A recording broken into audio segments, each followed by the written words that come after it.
ली सिवेई, तुम किस बारे में बात कर रही हो? जियांग जियाओ ने गंभीर स्वर में भौहें चढ़ाईं। क्या तुम्हें पता है कि इस माहौल में किसी पर सार्वजनिक रूप से आरोप लगाने के लिए सबूत की जरूरत होती है? ली सिवेई ने व्यंग्य किया। सबूत? बिल्कुल, मेरे पास है। उसने अपनी जेब से तस्वीरों का एक ढेर और पैसों की एक गड्डी निकाली और उन्हें ऊपर उठाया।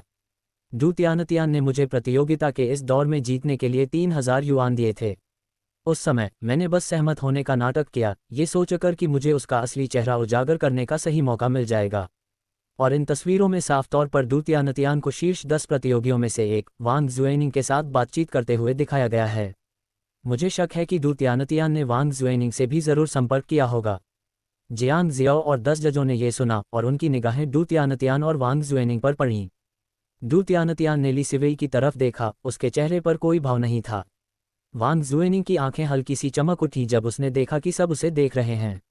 वह आगे बढ़ी और धीमी आवाज में बोली, जैसा कि ली सिवेई ने कहा था, सुबह की प्रतियोगिता समाप्त होने के बाद डू तियानतियान मेरे पास आए और मुझे जानबूझकर यह प्रतियोगिता हारने के लिए फायदे का लालच देने की कोशिश की। हालांकि मैंने उसे तुरंत मना कर दिया और कई लोगों ने मुझे उस समय गुस्से में जाते हुए देखा। मैं इस बात पर वांग जुएनिंग की गवाही दे सकती हूँ, मैंने उसे डू तियानतियान से बात करते देखा था। चेन जियाली, एक और शीर्ष 10 प्रतियोगी जो बाहर हो गई थी, भी जल्दी से बोली। डू तियानतियान, क्या तुम कुछ कहना चाहती हो? जियांग जियाओ की तेज नज़र डू तियानतियान पर पड़ी और उसने गहरी आवाज में पूछा। सबकी निगाहों के नीचे डू तियानतियान बोली, उसकी स्पष्ट आवाज उनके कानों में गूंज रही थी। वह झूठ बोल रही है। डू तियानतियान ने वांग जुएनिंग की ओर इशारा करते हुए कहा, दोपहर के समय मैं वांग जुएनिंग के साथ खड़ा था और कुछ मिनटों के लिए बातचीत की, लेकिन सच्चाई यह है कि वांग जुएनिंग ने कहा था कि वह मुझे दोपहर के भोजन पर आमंत्रित करना चाहती थी, यहाँ तक कि इसके लिए मुझे 1000 युआन देने की पेशकश भी की। मैंने उसे तुरंत मना कर दिया और वांग जुएनिंग फिर मुड़कर गुस्से में चली गई। डू तियानतियान, तुम मुझे कैसे बदनाम कर सकते हो? तुम मुझे फंसाकर बच नहीं पाओगे। वांग जुएनिंग ने गुस्से से डू तियानतियान की ओर इशारा किया, उसका चेहरा शिकायत से भरा हुआ था। इतने सारे लोग तुम पर आरोप लगा रहे हैं, तुम सबसे संदिग्ध हो। बिल्कुल, डू तियानतियान, तुम्हारे इरादे बहुत दुर्भावनापूर्ण हैं, तुमने वांग जुएनिंग को फंसाने की भी हिम्मत की। ली सिवेई की आवाज़ ऊंची हो गई जब उसने जियांग जियाओ की ओर देखा। महाप्रबंधक जियांग, प्रतियोगिता में ऐसी काली भीड़ को देखकर क्या आपको उसे अयोग्य घोषित नहीं करना चाहिए और प्रतियोगिता में निष्पक्षता बहाल नहीं करनी चाहिए? महाप्रबंधक जियांग, मुझे लगता है कि ली सिवेई की बात सही है। आपका लिंगलान समूह एक फैशन डिज़ाइन प्रतियोगिता आयोजित कर रहा है और अभी कोई धोखाधड़ी कर रहा है। मुझे लगता है कि इस मामले में कड़ी सज़ा मिलनी चाहिए और बेहतर होगा कि डू तियानतियान को पुलिस स्टेशन भेजकर गहन पूछताछ और जांच पड़ताल की जाए। सुनहरे फ्रेम वाला चश्मा पहने एक पुरुष जज बोला। वह डिंग चेन था, एक प्रसिद्ध घरेलू फैशन डिज़ाइनर, लगभग 30 साल का। जियांग जियाओ ने यह सुना और संदेह के भाव से डू तियानतियान की ओर देखा। डू तियानतियान, अगर तुम अपनी बेगुनाही साबित करने के लिए सबूत नहीं दे सकती तो हम। मेरे पास सबूत हैं। डू तियानतियान की आवाज़ मंच पर गूंज उठी और सबकी निगाहें उस पर टिक गईं। उसने धीरे से अपने होंठ टेढ़े किए, वांग जुएनिंग, ली सिवेई और डिंग चेन की ओर इशारा किया और धीरे से कहा, मैं न सिर्फ अपनी बेगुनाही साबित कर सकती हूँ, बल्कि यह भी साबित कर सकती हूँ कि मुझे फंसाने के लिए वांग जुएनिंग ने ली सिवेई को रिश्वत दी थी। और जज डिंग चेन, क्या आपको प्रतियोगिता की निष्पक्षता को भंग करने के लिए वांग जुएनिंग के साथ अपनी मिलीभगत के बारे में सबको नहीं बताना चाहिए? उद्धरण चिन्ह, क्या वह पागल है? एक जज को फंसाने की उसकी हिम्मत कैसे हुई? डू तियानतियान के शब्द निकलते ही माहौल अस्त व्यस्त हो गया। निर्णायक मंडल के सभी जज डिंग चेन की ओर देखने लगे। जियांग जियाओ ने डिंग चेन की तरफ देखा, फिर अपनी नज़रें डू तियानतियान और वांग जुएनिंग पर घुमाईं। उसकी भौहें कसकर सिकुड़ गईं। मंच पर स्थिति लगातार जटिल होती जा रही थी।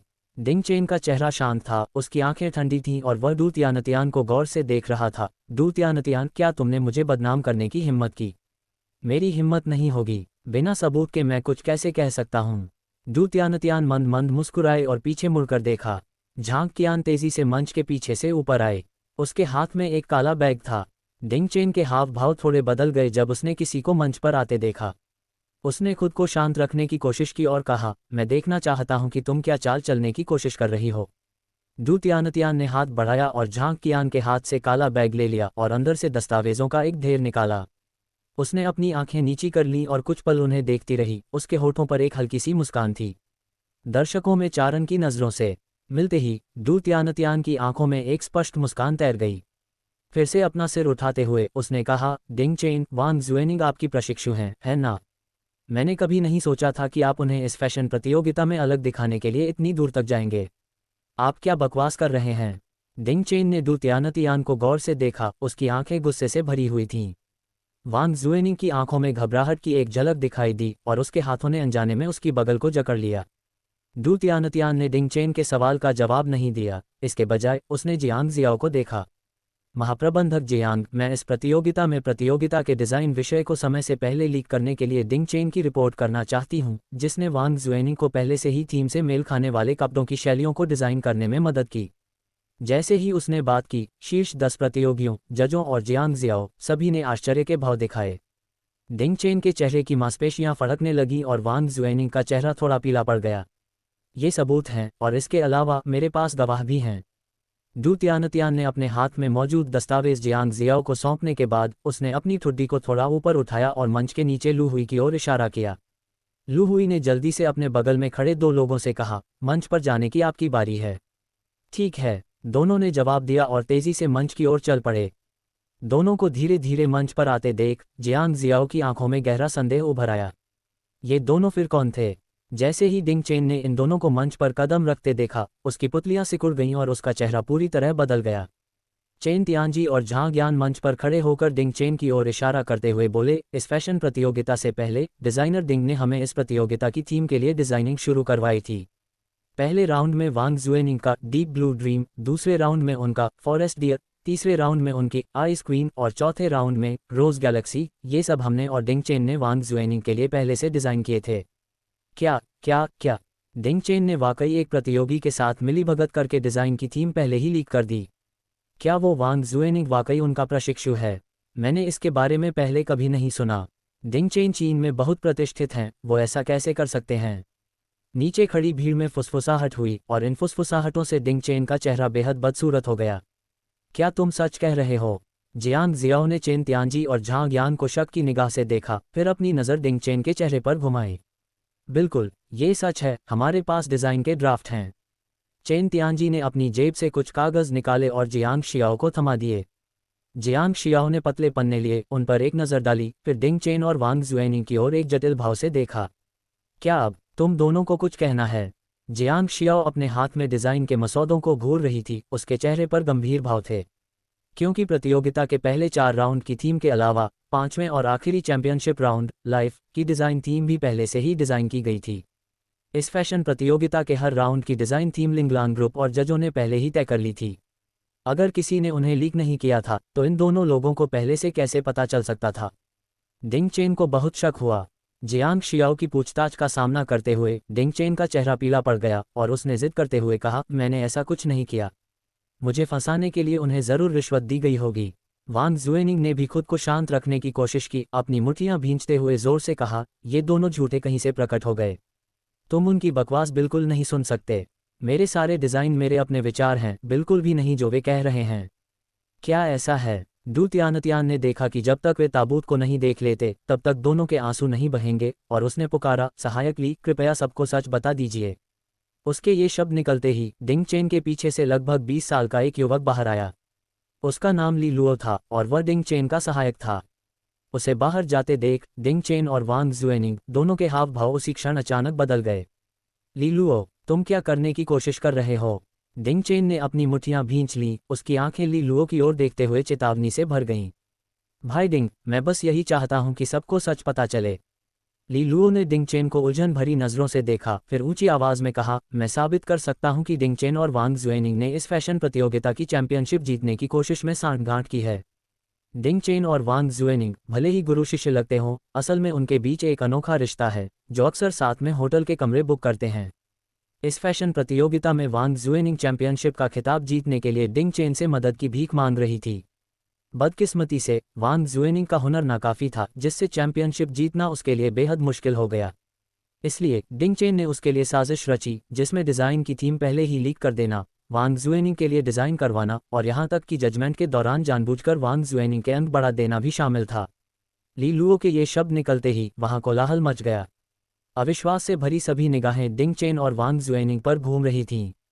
इन दोनों का इतना उलझा हुआ रोमांटिक रिश्ता भी था। जैसे ही डिंग चेन ने अपना बचाव करने के लिए अपना मुंह खोला, एक आकृति आगे बढ़ी, तेजी से डिंग चेन के पास पहुंची और डिंग चेन के चेहरे पर जोरदार थप्पड़ मारने के लिए हाथ उठाया। कमीने, मेरी पीठ पीछे इस छोटी सी रंडी के साथ संबंध बनाने की हिम्मत की, तुम मौत के लायक हो। जो महिला दौड़कर आए वह डिंग चेन की पत्नी थी। उसने डिंग चेन और वांग जुएनिंग को गुस्से से घूरा और चाहा कि काश वह इस व्यभिचारी जोड़े को जिंदा ही खा जाती। जियांग शियाओ ने मंच पर मौजूद दृश्य को एक जटिल और अजीब भाव से देखा। उसने अपना गला साफ किया, हाथ हिलाया और डिंग चेन और वांग जुएनिंग को नियंत्रित करने के लिए कई सुरक्षा गार्डों को मंच पर बुलाया। डिंग चेन और वांग जुएनिंग ने प्रतियोगिता के नियमों का उल्लंघन किया है और हम उन्हें पुलिस के हवाले कर देंगे ताकि वे कार्रवाई कर सकें। इसके अलावा डिंग चेन की जज योग्यता और वांग जुएनिंग की शीर्ष 3 प्रतियोगी योग्यता रद्द कर दी गई है। उनका शीर्ष 3 स्थान अगले प्रतियोगी द्वारा भरा जाएगा जो कल की चैंपियनशिप में भाग लेगा। प्रेसिडेंट जियांग दू तियानतियान ने जियांग शियाओ की बात बीच में ही काटते हुए ली सिवेई की ओर इशारा करते हुए कहा, ये प्रतियोगी भी निर्दोष नहीं है। इसे वांग जुएनिंग ने रिश्वत दी थी, इसलिए इसकी प्रतियोगिता योग्यता। जियांग शियाओ ने पीले चेहरे वाली ली सिवेई की ओर देखा और जल्दी से सिर हिलाया, तुम सही कह रही हो। तो ली सिवेई की प्रतियोगी योग्यता रद्द कर दी गई है और उसके बाद वाला व्यक्ति लू शियाओयुआन उसकी जगह लेगा। ली सिवेई की घबराहट और अनिच्छा की तुलना में अस्थायी रूप से पदोन्नत हुई लू शियाओयुआन बहुत खुश थी। उसने कभी सपने में भी नहीं सोचा था कि वांग जुएनिंग और ली सिवेई के अयोग्य घोषित होने के बाद वह वास्तव में शीर्ष 3 में जगह बना पाएगी। जियांग शियाओ ने अपना गला साफ किया और घोषणा की, तो इस राउंड को जीतने वाले शीर्ष 3 प्रतियोगी लियू युचेन, दू तियानतियान और लू शियाओयुआन हैं। हमें उम्मीद है कि ये तीनों प्रतियोगी आगामी अंतिम राउंड में हमारे लिए शानदार डिज़ाइन प्रस्तुत करेंगे। उसके शब्द निकलते ही कार्यक्रम स्थल पर तालियां बजने लगीं। इस भव्य नाटक को देखने के बाद भी दर्शक थोड़े असंतुष्ट थे। लिंगलान समूह द्वारा आयोजित फैशन प्रतियोगिताओं में इस वर्ष की प्रतियोगिता निस्संदेह सबसे जीवंत थी। जैसे ही प्रतियोगिता का ये दौर समाप्त हुआ, डिंग चेन, वांग जुएनिंग, ली सिवेई और अन्य को भी पुलिस ले गई। दू तियानतियान मंच से नीचे उतरी और जैसे ही वह चारन और अन्य लोगों से मिलने वाली थी, उन्होंने एक झिझकती हुई आकृति को आते देखा। डिजाइनर दू तियानतियान ने अपना सिर घुमाया और देखा कि यह लू शियाओयुआन था, जो शीर्ष 3 प्रतियोगियों में से एक था। लू शियाओयुआन ने दू तियानतियान को कृतज्ञता भरी मुस्कान दी और थोड़ा संकोच से कहा, ओम, शुक्रिया। मुझे पता है कि अपने कौशल के साथ मैं शीर्ष 3 में बिल्कुल भी जगह नहीं बना पाती। क्योंकि आपने वांग जुएनिंग और ली सिवेई को बेनकाब कर दिया है, इसलिए अब मेरे पास चैंपियनशिप के लिए प्रतिस्पर्धा करने की योग्यता है। मुझे अपनी सीमाएं पता हैं। आप और लियू युचेन दोनों ही बहुत प्रतिभाशाली हैं और मैं उनकी तुलना नहीं कर सकता, लेकिन आगामी प्रतियोगिता में मैं फिर भी आपको पकड़ने की पूरी कोशिश करूंगा। ये कहने के बाद उसने दू तियानतियान को प्रणाम किया और फिर जल्दी से जाने के लिए तैयार हो गई। लू शियाओयुआन, दू तियानतियान ने जल्दी से उसे पुकारा। लू शियाओयुआन ने अपना सिर घुमाया, उसकी आंखों में आश्चर्य साफ झलक रहा था। दू तियानतियान ने उसे हल्की सी मुस्कान दी, चाहे आप अगला राउंड जीतें या न जीतें, मैं आपको अपने नाम से स्वीट हार्ट फैशन में शामिल होने के लिए आमंत्रित करना चाहता हूं। आप इसके बारे में ध्यान से सोच सकते हैं। स्वीट हार्ट फैशन, लू शियाओयुआन ने धीरे से कहा, फिर उसने ऊपर देखा और दू तियानतियान की ओर मुस्कुराए। इसके बारे में सोचने की कोई ज़रूरत नहीं है, मैं स्वीट हार्ट फैशन में शामिल होने के लिए तैयार हूं। दू तियानतियान ने उसे इतनी सहजता से सहमत होते देखा और उसकी आंखों में आश्चर्य की एक झलक दिखाई दी।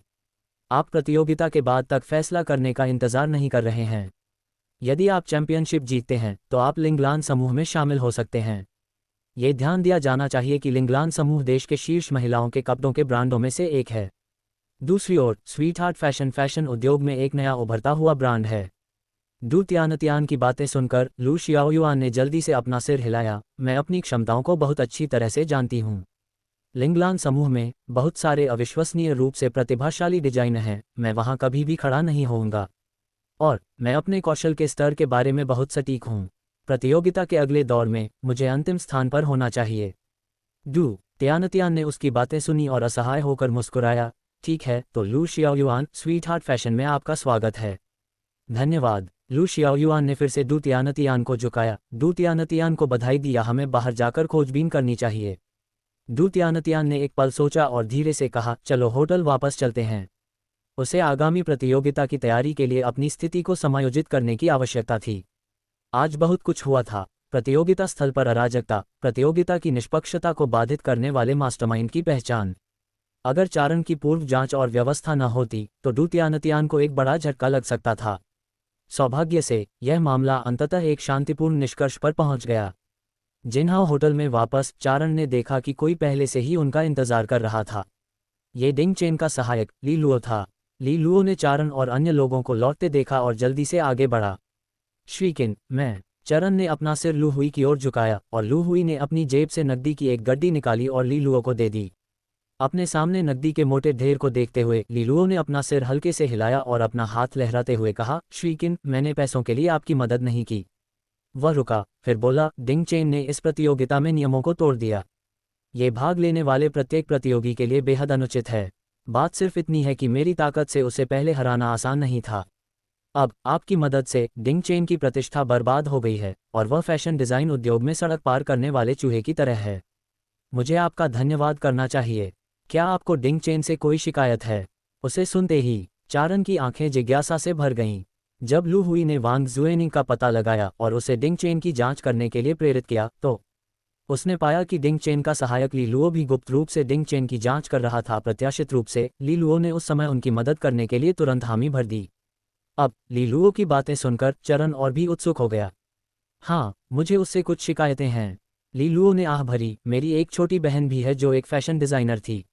उसे एक बार डिंग चेन ने धोखा देकर छोड़ दिया था, जिसके बाद उसने एक इमारत से कूदकर आत्महत्या कर ली। मैंने जो कुछ भी किया है वह अपनी बहन का बदला लेने के लिए है। उसके शब्दों ने वहां मौजूद सभी लोगों को चौंका दिया।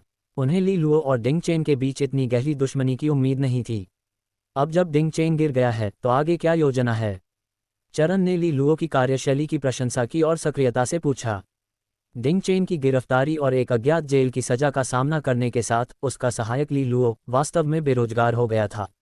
मैं एक नई नौकरी ढूंढूंगा। अपनी बहन का बदला लेने के लिए मैंने लगन से फैशन डिज़ाइन का अध्ययन किया और इस क्षेत्र में कुछ अंतर्दृष्टि अर्जित की है, ली लुओ ने एक व्यंग्यात्मक मुस्कान के साथ कहा। वह इस क्षेत्र में देर से आया था, लेकिन डिंग चेन का सहायक बन पाना निश्चित रूप से दर्शाता है कि फैशन डिज़ाइन में उसकी प्रतिभा है। आज चरण और उसकी टीम ने दूतियानतियान के लिए स्थिति को सफलतापूर्वक बदल दिया, जिसका बड़ा श्रेय ली लुओ की सहायता को जाता है। चरण ने एक पल सोचा और दूतियानतियान की ओर देखा। दूतियानतियान तुरंत उसका मतलब समझ गया। उसके होठों पर एक मुस्कान आ गई और उसने ली लुओ की ओर एक शांति प्रस्ताव बढ़ाया। अगर श्रीली की तुरंत कोई योजना नहीं है तो हमारे स्वीटहार्ट फैशन के लिए काम क्यों नहीं करते? तुम्हारे साथ काम करने के लिए। ली लुओ की आंखें चमक उठीं। उसने अपने होंठ थोड़े से भींचे और थोड़ा शर्मिंदा होकर अपना सिर खुजलाया। मैंने अपने पिछले नियोक्ता को धोखा दिया। क्या तुम्हें डर नहीं है कि हमें तुम पर भरोसा है? चरण मुस्कुराते हुए कहा। डिंग चेन इसके लायक था। ली लुओ, आपने अपनी बहन का बदला लेने के लिए कठिनाइयों और अपमान को सहन किया। आप एक वफादार और ईमानदार व्यक्ति हैं। हमें आपसे कोई शिकायत नहीं है, इसलिए स्वाभाविक रूप से हमें चिंता नहीं है कि आप हमें धोखा देंगे। चारण और दूतियानतियान का उस पर भरोसा महसूस करते हुए ली लुओ का गला थोड़ा रुंध गया। उसने भारी सिर हिलाया। ठीक है, मैं स्वीटहार्ट फैशन में शामिल होने के लिए तैयार हूँ। बहुत बढ़िया, स्वागत है। कुछ जीवंत बातचीत के बाद सभी ने होटल में एक साथ रात का भोजन किया और फिर आराम करने के लिए अपने अपने कमरों में लौट आए। अगले दिन लगभग 8 बजे शंघाई प्रदर्शनी केंद्र में हलचल शुरू हो गई। आज फैशन प्रतियोगिता का आखिरी दिन था और चैंपियनशिप की लड़ाई भी। प्रतियोगिता में कल की अप्रत्याशित घटनाओं ने दर्शकों को चर्चा करने के लिए बहुत सारी गपशप दी। मंच पर जियांग जियाओ अपने पीछे शीर्ष 3 प्रतियोगियों के साथ खड़ी थी। वह माइक्रोफोन के सामने खड़ी हुई और स्पष्ट स्वर में घोषणा की, आज इस फैशन प्रतियोगिता का अंतिम दौर है। जैसा कि आप सभी जानते हैं, इस प्रतियोगिता के दौरान कुछ अप्रत्याशित बदलाव हुए थे, जिसके कारण डिज़ाइन थीम समय से पहले लीक हो गई थी। रात भर जजों के साथ चर्चा करने के बाद हमने अंतिम दौर के लिए डिज़ाइन थीम को अस्थायी रूप से बदल दिया है। ये प्रतियोगिता की निष्पक्षता सुनिश्चित करने के लिए है। बिना किसी और देरी के मैं अब घोषणा करती हूँ कि अंतिम दौर की डिज़ाइन थीम है रेट्रो। जियांग शियाओ के शब्द निकलते ही शीर्ष 3 प्रतियोगियों ने विचारमग्न भाव प्रदर्शित किए। क्या इस दौर की डिज़ाइन थीम रेट्रो थी? जियांग शियाओ मुस्कुराए और बोली, प्रतियोगिता का ये दौर पिछले दौरों से थोड़ा अलग है। इस दौर में आपको 2 दिनों के भीतर सबकी निगरानी में व्यक्तिगत रूप से अपने डिज़ाइन तैयार करने होंगे और फिर मॉडलों को आपके डिज़ाइन किए गए काम पहनने होंगे और उन्हें मंच पर प्रदर्शित करना होगा। जब उसने ये नियम घोषित किया तो सभी कुछ हद तक हैरान रह गए। इस दौर में डिजाइनरों को वास्तव में कपड़े खुद बनाने होंगे। लेकिन इसके बारे में सोचने पर यह समझ में आया, ये चैंपियनशिप की लड़ाई थी, इसलिए निश्चित रूप से सबसे उत्कृष्ट काम का चयन करने के लिए कपड़ों को प्रदर्शित करना था। तीनों प्रतियोगियों को चिंता करने की ज़रूरत नहीं है। हमारे लिंगलान समूह की देखरेख में हम आपको किसी भी मशीन, कपड़े, सामान और सिलाई धागे की आपूर्ति कर सकते हैं जिनकी आपको किसी भी समय आवश्यकता है, जिससे आपके काम में बिल्कुल भी देरी नहीं होगी। जियांग शियाओ मुस्कुराया और डू तियानतियान और अन्य दो से कहा, तो अब से तीनों डिजाइनर शुरू कर सकते हैं। डू तियानतियान और अन्य लोगों ने एक दूसरे को देखा, फिर सभी अपनी सीटों पर लौट आए और बैठ गए। उन्होंने अपने सामने ड्राइंग पेपर को देखा और गहरी सोच में पड़ गए। दर्शकों में चरण डू तियानतियान की ओर देखा, जो गहरे विचार में डूबा हुआ था। उसकी आंखों में कोमल स्नेह भरा था। मिनट दर मिनट समय बीतता गया और शीर्ष 3 प्रतियोगी धीरे धीरे कागज पर चित्र बनाने लगे। 2 दिनों में अपना डिज़ाइन पूरा करना बहुत ही व्यस्त कार्यक्रम था। उनके पास डिज़ाइन करने के लिए वास्तव में ज़्यादा समय नहीं बचा था। कपड़े चुनने, पैटर्न बनाने, काटने और सिलाई की बाद की प्रक्रियाओं का तो जिक्र ही नहीं। दर्शकों और निर्णायकों की निगाहों में शीर्ष 3 प्रतियोगियों ने क्रमिक रूप से अपने डिज़ाइन के मसौदे पूरे किए। फिर वे कर्मचारियों के मार्गदर्शन में आवश्यक उपकरण, कपड़े और सहायक उपकरण चुनने लगे। 1 घंटा बीत गया और तीनों प्रतियोगी धीरे धीरे वापस लौट आए। कर्मचारियों ने भी उनके कार्यस्थलों पर उनकी ज़रूरत की चीज़ें प्रदर्शित कीं। अगला चरण पैटर्न बनाना शुरू करना था। मंच पर डिज़ाइनर व्यस्त और एकाग्र थे, समय बीतने का बिल्कुल भी ध्यान नहीं था। लेकिन नीचे बैठे दर्शक अपेक्षाकृत ऊब चुके थे। वे छोटे छोटे समूहों में इकट्ठा होकर एक दूसरे से फुसफुसा रहे थे और कई तो बाहर घूमने के लिए उठ भी गए। चरण ने नन्हे के रान को बहुत देर से गोद में रखा था और वह बेचैन होने लगा था। चरण, इस डर से कि वह दर्शकों में रोएगी और हंगामा करेगी, के रान को बाहर ले गया। अब वह शिशुओं को शांत करने में बहुत अनुभवी हो गया था। छोटी के रान को थोड़ा सा फॉर्मूला दूध पिलाने के बाद चरण उसे गोद में लिए हुए धीरे से एक गाना गुनगुनाता रहा। 20 मिनट से भी कम समय में अच्छी तरह से खिलाया और संतुष्ट बच्चा गहरी नींद में सो गया। तभी चरण उसे वापस दर्शकों के पास ले गया। इस समय डू तियानतियान पहले से ही कपड़ा काटने की तैयारी कर रहा था। हालांकि ये दोपहर का भोजन था और प्रतियोगिता स्थल अस्थायी रूप से बंद होने वाला था। प्रतियोगियों को खाना खाने और आराम करने जाना था। प्रतियोगिता केवल दोपहर में फिर से शुरू हो सकती थी। ये व्यवस्था काफ़ी उचित थी। आखिरकार प्रतियोगी 2 दिनों तक बिना रुके काम नहीं कर सकते थे। हालांकि प्रतियोगिता का समय 2 दिन बताया गया था, वास्तविक उपयोग का समय केवल 16 घंटे था। दोपहर के भोजन के दौरान चरण ने चिंता से पूछा, क्या 2 दिन पर्याप्त समय है? क्या आप थके हुए हैं? बुरा नहीं, डू तियानतियान ने हल्की हंसी के साथ कहा। यह मेरे परिधान बनाने के हुनर को निखारने का एक अच्छा मौका है। बहुत समय हो गया है अपने हाथों से कुछ बनाए हुए, शायद मैं थोड़ा सा रसदार हूँ। ठीक है बीवी, तुम कर सकती हो। मैं और मेरी बेटी स्टेज के नीचे से तुम्हारा उत्साहवर्धन करेंगे। इसके बाद चारण ने प्रतियोगिता में डू तियानतियान का साथ दिया। अंतिम चैंपियनशिप राउंड का डिज़ाइन थीम रेट्रो था और डू तियानतियान ने एक प्राचीन चीनी दुल्हन का गाउन डिज़ाइन किया। निर्माण प्रक्रिया काफ़ी जटिल थी और समय बहुत कम था। तीनों प्रतियोगी अपने काम में पूरी तरह से तल्लीन थे। उनके हाथों में मौजूद परिधानों के खुरदुरे आकार से ऐसा लग रहा था कि लियू यूचेन का डिज़ाइन यूरोपीय और अमेरिकी शैली का रेट्रो लॉन्ग ड्रेस था। लू शियाओयुआन का डिज़ाइन और निर्माण रिपब्लिकन युग के चिपाओ जैसा लग रहा था। जैसे जैसे परिधान धीरे धीरे डिजाइनरों के हाथों में आकार लेते गए, प्रतियोगिता का समय भी समाप्त होने वाला था। सबसे पहले पूरा करने वाली लू शियाओयुआन थीं। उनका चिपाओ डिज़ाइन बहुत जटिल नहीं था और निर्माण प्रक्रिया में कम समय लगा। दूसरे स्थान पर रही डू तियानतियान, उन्होंने प्रतियोगिता की समय सीमा से आधा घंटा पहले अपना काम पूरा कर लिया। दोनों ने अपने कपड़ों का ध्यानपूर्वक निरीक्षण किया और किसी भी ढीले धागे को सावधानीपूर्वक काट दिया। प्रतियोगिता की समय सीमा से 5 मिनट पहले ही लियू यूचेन ने आखिरकार अपना डिज़ाइन पूरा कर लिया। ठीक है, तीनों प्रतियोगियों ने निर्धारित समय में अपने डिज़ाइन पूरे कर लिए हैं। अब उनके काम मॉडल्स द्वारा मंच पर प्रदर्शित किए जाएंगे, कृपया इसका इंतजार करें। जियांग शियाओ के बोलने के बाद उन्होंने स्टाफ से तीनों परिधानों को मॉडलों के लिए मंच के पीछे ले जाने को कहा ताकि वे उन्हें पहन सकें।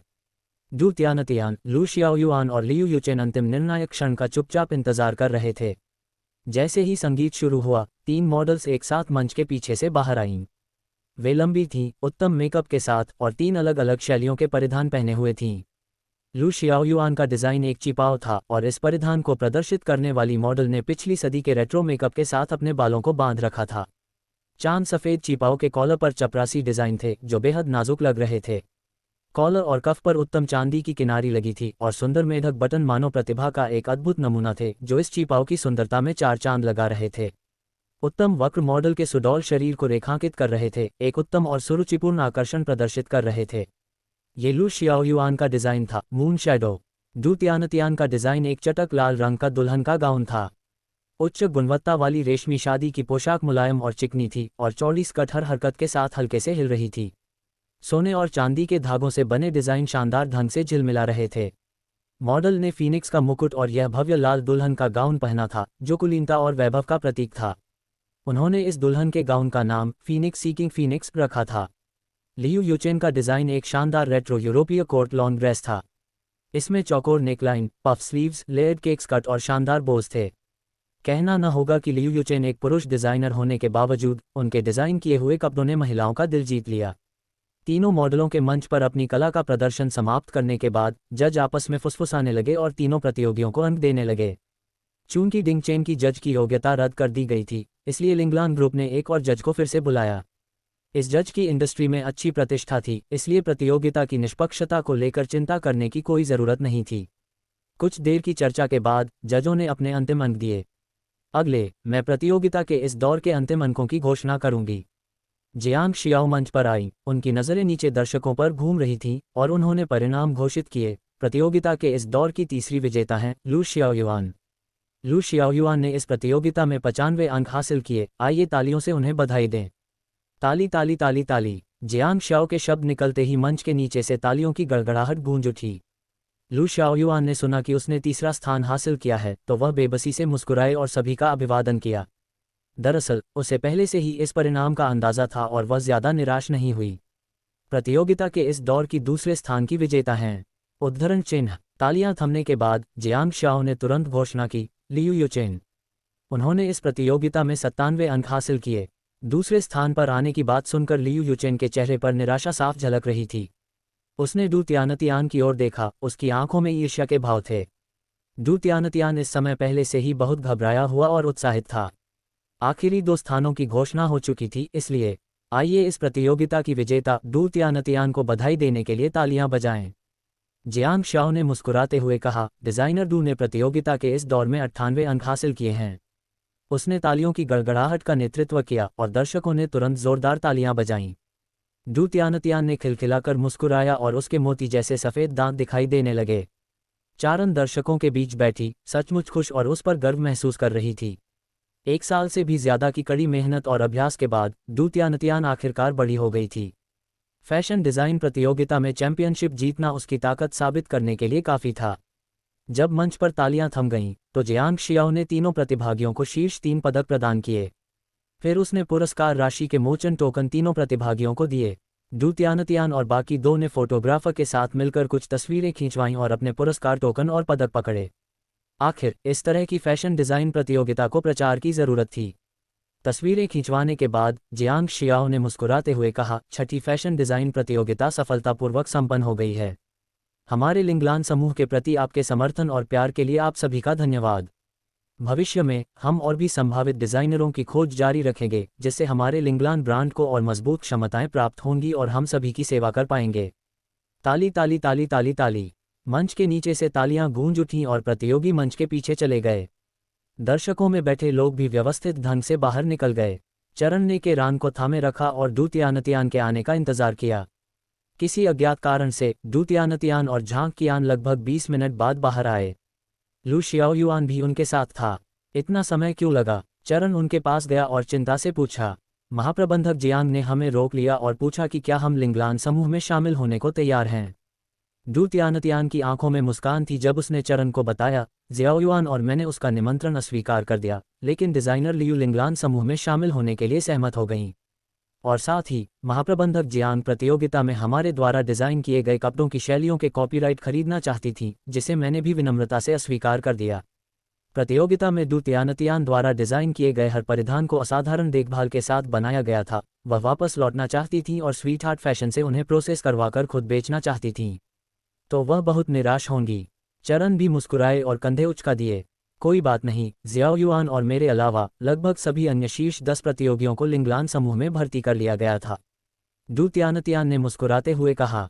बेशक, इसके अलावा उन्होंने पहले 10,000 युआन का पुरस्कार भी बुनाया था। झांग कियान उस समय 10,000 युआन नकद ले जा रहा था। दंपति ने कुछ बातें की, फिर उठकर प्रतियोगिता स्थल से बाहर चले गए। जिन्हाओ होटल में वापस आकर चारण ने डू तियानतियान के लिए जश्न मनाने के लिए स्वादिष्ट भोजन और शराब का ऑर्डर दिया। चारण, डू तियानतियान और अंगरक्षकों, के अलावा वहाँ दो और लोग थे, ली लुओ और लू शियाओयुआन। ये दोनों स्वीटहार्ट फैशन में शामिल होने वाले थे, इसलिए इन्हें अंदरूनी सूत्र माना गया। उत्सव का भोज काफी उत्साहपूर्ण था और चारण ने भी कुछ पे लिए। डू तियानतियान अभी भी स्तनपान कर रही थी, इसलिए उसने शराब नहीं पी। भोजन रात के 9 बजे तक चला। डू तियानतियान ने ली लुओ और लू शियाओयुआन को निर्देश दिया, यहाँ सब कुछ व्यवस्थित करने के बाद जियांग शहर में स्वीटहार्ट फैशन में रिपोर्ट करें। मैं तब आपके काम का प्रबंध करूंगा। समझ गया महाप्रबंधक डू। ली लुओ और लू शियाओयुआन ने तुरंत जवाब दिया। लू शियाओयुआन और ली लुओ को विदा करने के बाद चरण और बाकी लोग आराम करने के लिए अपने कमरों में लौट आए। फैशन प्रतियोगिता में भाग लेने के बाद सभी ने कल हुआंगान काउंटी लौटने की योजना बनाई। शंघाई की इस यात्रा के दौरान डू तियानतियान ने फैशन प्रतियोगिता जीती, कई बेहतरीन फैशन डिजाइनरों के साथ दोस्ताना सुझावों का आदान प्रदान किया और निर्णायकों से प्रशंसा और समर्थन प्राप्त किया। उसने फैशन डिजाइन उद्योग में अपनी पहचान बना ली थी। अपने कमरे में वापस आकर जब युगल नहा धो चुके थे, तब तक नन्ही के रान गहरी नींद में सो चुकी थी। चरण की आंखों में एक शरारती मुस्कान उभर आई जैसे ही उसने बत्ती बुझाई और डू तियानतियान को अपनी बाहों में भर लिया। उसकी पतली कमर को थामते हुए चरण नीचे झुका और उसके कोमल होठों को चूम लिया। हम अंधेरे में माहौल धीरे धीरे मनमोहक और अस्पष्ट होता गया। युगल ने आधे घंटे तक दोस्ताना बातचीत की। देर रात गलियारे के अंत से दो परछाइयां रेंगती हुई आईं और चुपचाप एक कमरे के दरवाजे के सामने रुक गईं। उनमें से एक ने अपनी जेब से एक पतला तार निकाला और उसे सावधानी से चाबी के छेद में डाला। एक हल्की क्लिक की आवाज़ आई और दोनों के चेहरे खुशी से चमक उठे। जैसे ही वे दरवाज़ा खोलकर अंदर जाने वाले थे, गलियारे की बत्तियां अचानक चमक उठीं और दोनों वहीं जम गए। आसपास के कमरों से अचानक कई युवक युवतियां निकल आए। उन्हें देखते ही उनके चेहरे पर कठोरता छा गई। हमें पकड़ लिया गया है, अलग हो जाओ और भागो। उनमें से एक युवक जोर से चिल्लाया और दोनों ने अपनी कमर से खंजर निकालकर अपनी छाती के सामने रख लिए भागने की तैयारी की। लेकिन लू हुई, झांग कियान और बाकी लोग आसान निशाना कैसे हो सकते थे। जल्द ही इन दोनों संदिग्ध लोगों को पकड़ लिया गया। होटल के बाहर मदद के लिए इंतजार कर रहे बाकी दो लोगों को मुसीबत का आभास हुआ और वे भागने ही वाले थे कि उनके माथे पर पहले से ही बंदूकें तान दी गई थीं। उनके शरीर कांप रहे थे और उन्होंने आज्ञाकारी भाव से जल्दी से अपने हाथ ऊपर कर दिए। सादे कपड़ों में सख्त सैन्य आभा बिखेरते हुए कई आदमी आगे बढ़े और दोनों संदिग्धों को ले गए। अगली सुबह सूरज की रोशनी पर्दों से छनकर बेडरूम के बड़े बिस्तर पर आ रही थी। जागने के बाद चरण ने अपनी बेटी को कपड़े पहनने और उसका डायपर बदलने में मदद की। डू तियानतियान के साथ नहाने के बाद दंपति अपने कमरे से बाहर निकले। जैसे ही उन्होंने दरवाज़ा खोला, उन्होंने लू हुई को गलियारे के एक तरफ दीवार से टिका हुआ देखा। चरण ने अपनी भौहें थोड़ी ऊपर उठाईं और पूछा, क्या हुआ? किसी ने कल रात आप पर और आपकी पत्नी पर हमला करने की कोशिश की थी, लेकिन हमने उन्हें पकड़ लिया। लू हुई ने चरण को कल रात की घटना सुनाई। चरण ये सुनकर बहुत हैरान नहीं हुआ, क्योंकि उसे पहले से ही पता था कि कोई उसे निशाना बनाना चाहता है, जिसके बारे में बात करते हुए ये जानकारी उसे लीक भी कर दी गई थी। क्या आपने उनके मास्टरमाइंड का पता लगाने के लिए उनसे पूछताछ की है? चरण इस बिंदु के बारे में अधिक चिंतित था। पुलिस ने उनसे रात भर पूछताछ की और उन अपराधियों द्वारा दिए गए सुरागों के आधार पर संदिग्ध को पकड़ने के लिए पहले ही जा चुकी है। लू हुई ने कहा। चरण ने सिर हिलाया, केरान को पकड़े हुए और डू तियानतियान की ओर मुड़ते हुए, चलो पत्नी, पहले नाश्ते के लिए नीचे चलते हैं। ठीक है। डू तियानतियान ने अपने दिल में संदेह को दबा दिया और चरण के साथ रेस्तरां में चली गई। झांग कियान ने केरान को पकड़ने में मदद की ताकि चरण और डू तियानतियान शांति से खाना खा सकें। पति, क्या कल रात किसी ने हम पर हमला करने की कोशिश की थी? डू तियानतियान ने थोड़ा भौहें चढ़ाते हुए अपने दिल में उठे संदेह को पूछा।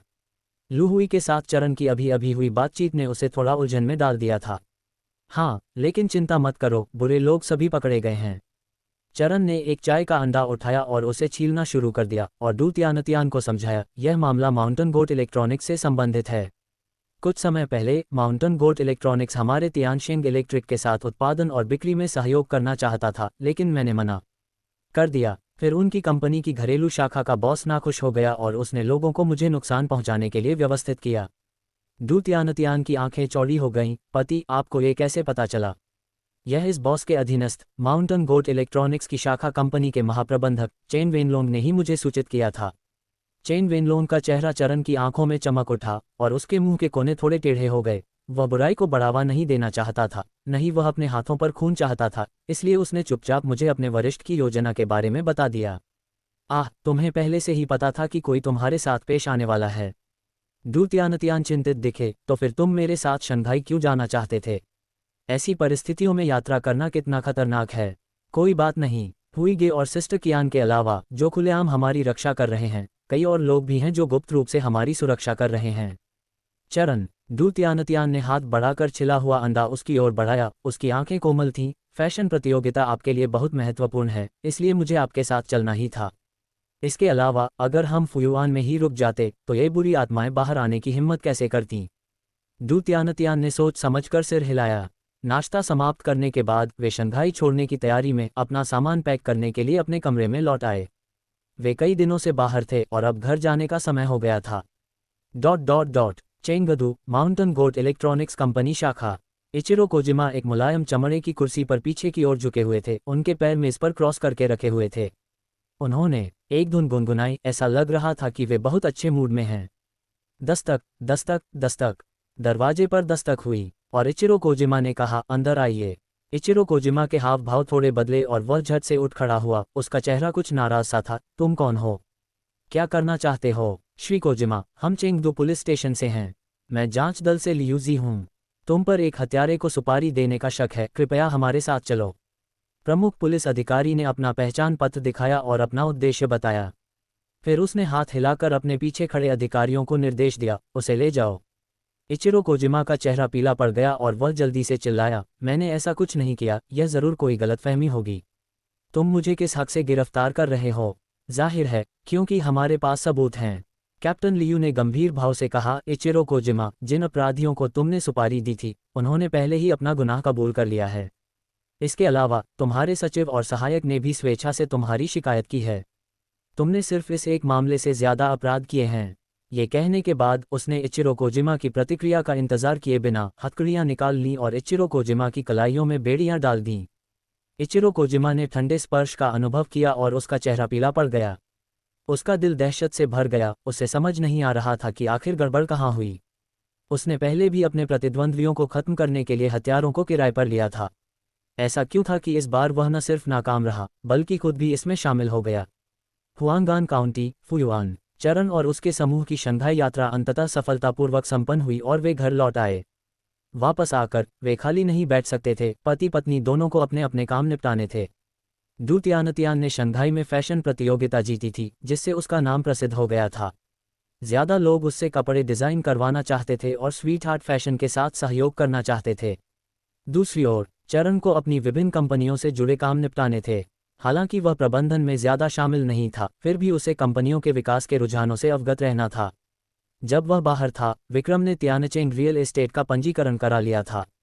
अब अगला काम जमीन खरीदना और उसके उपयोग की योजना बनाना था।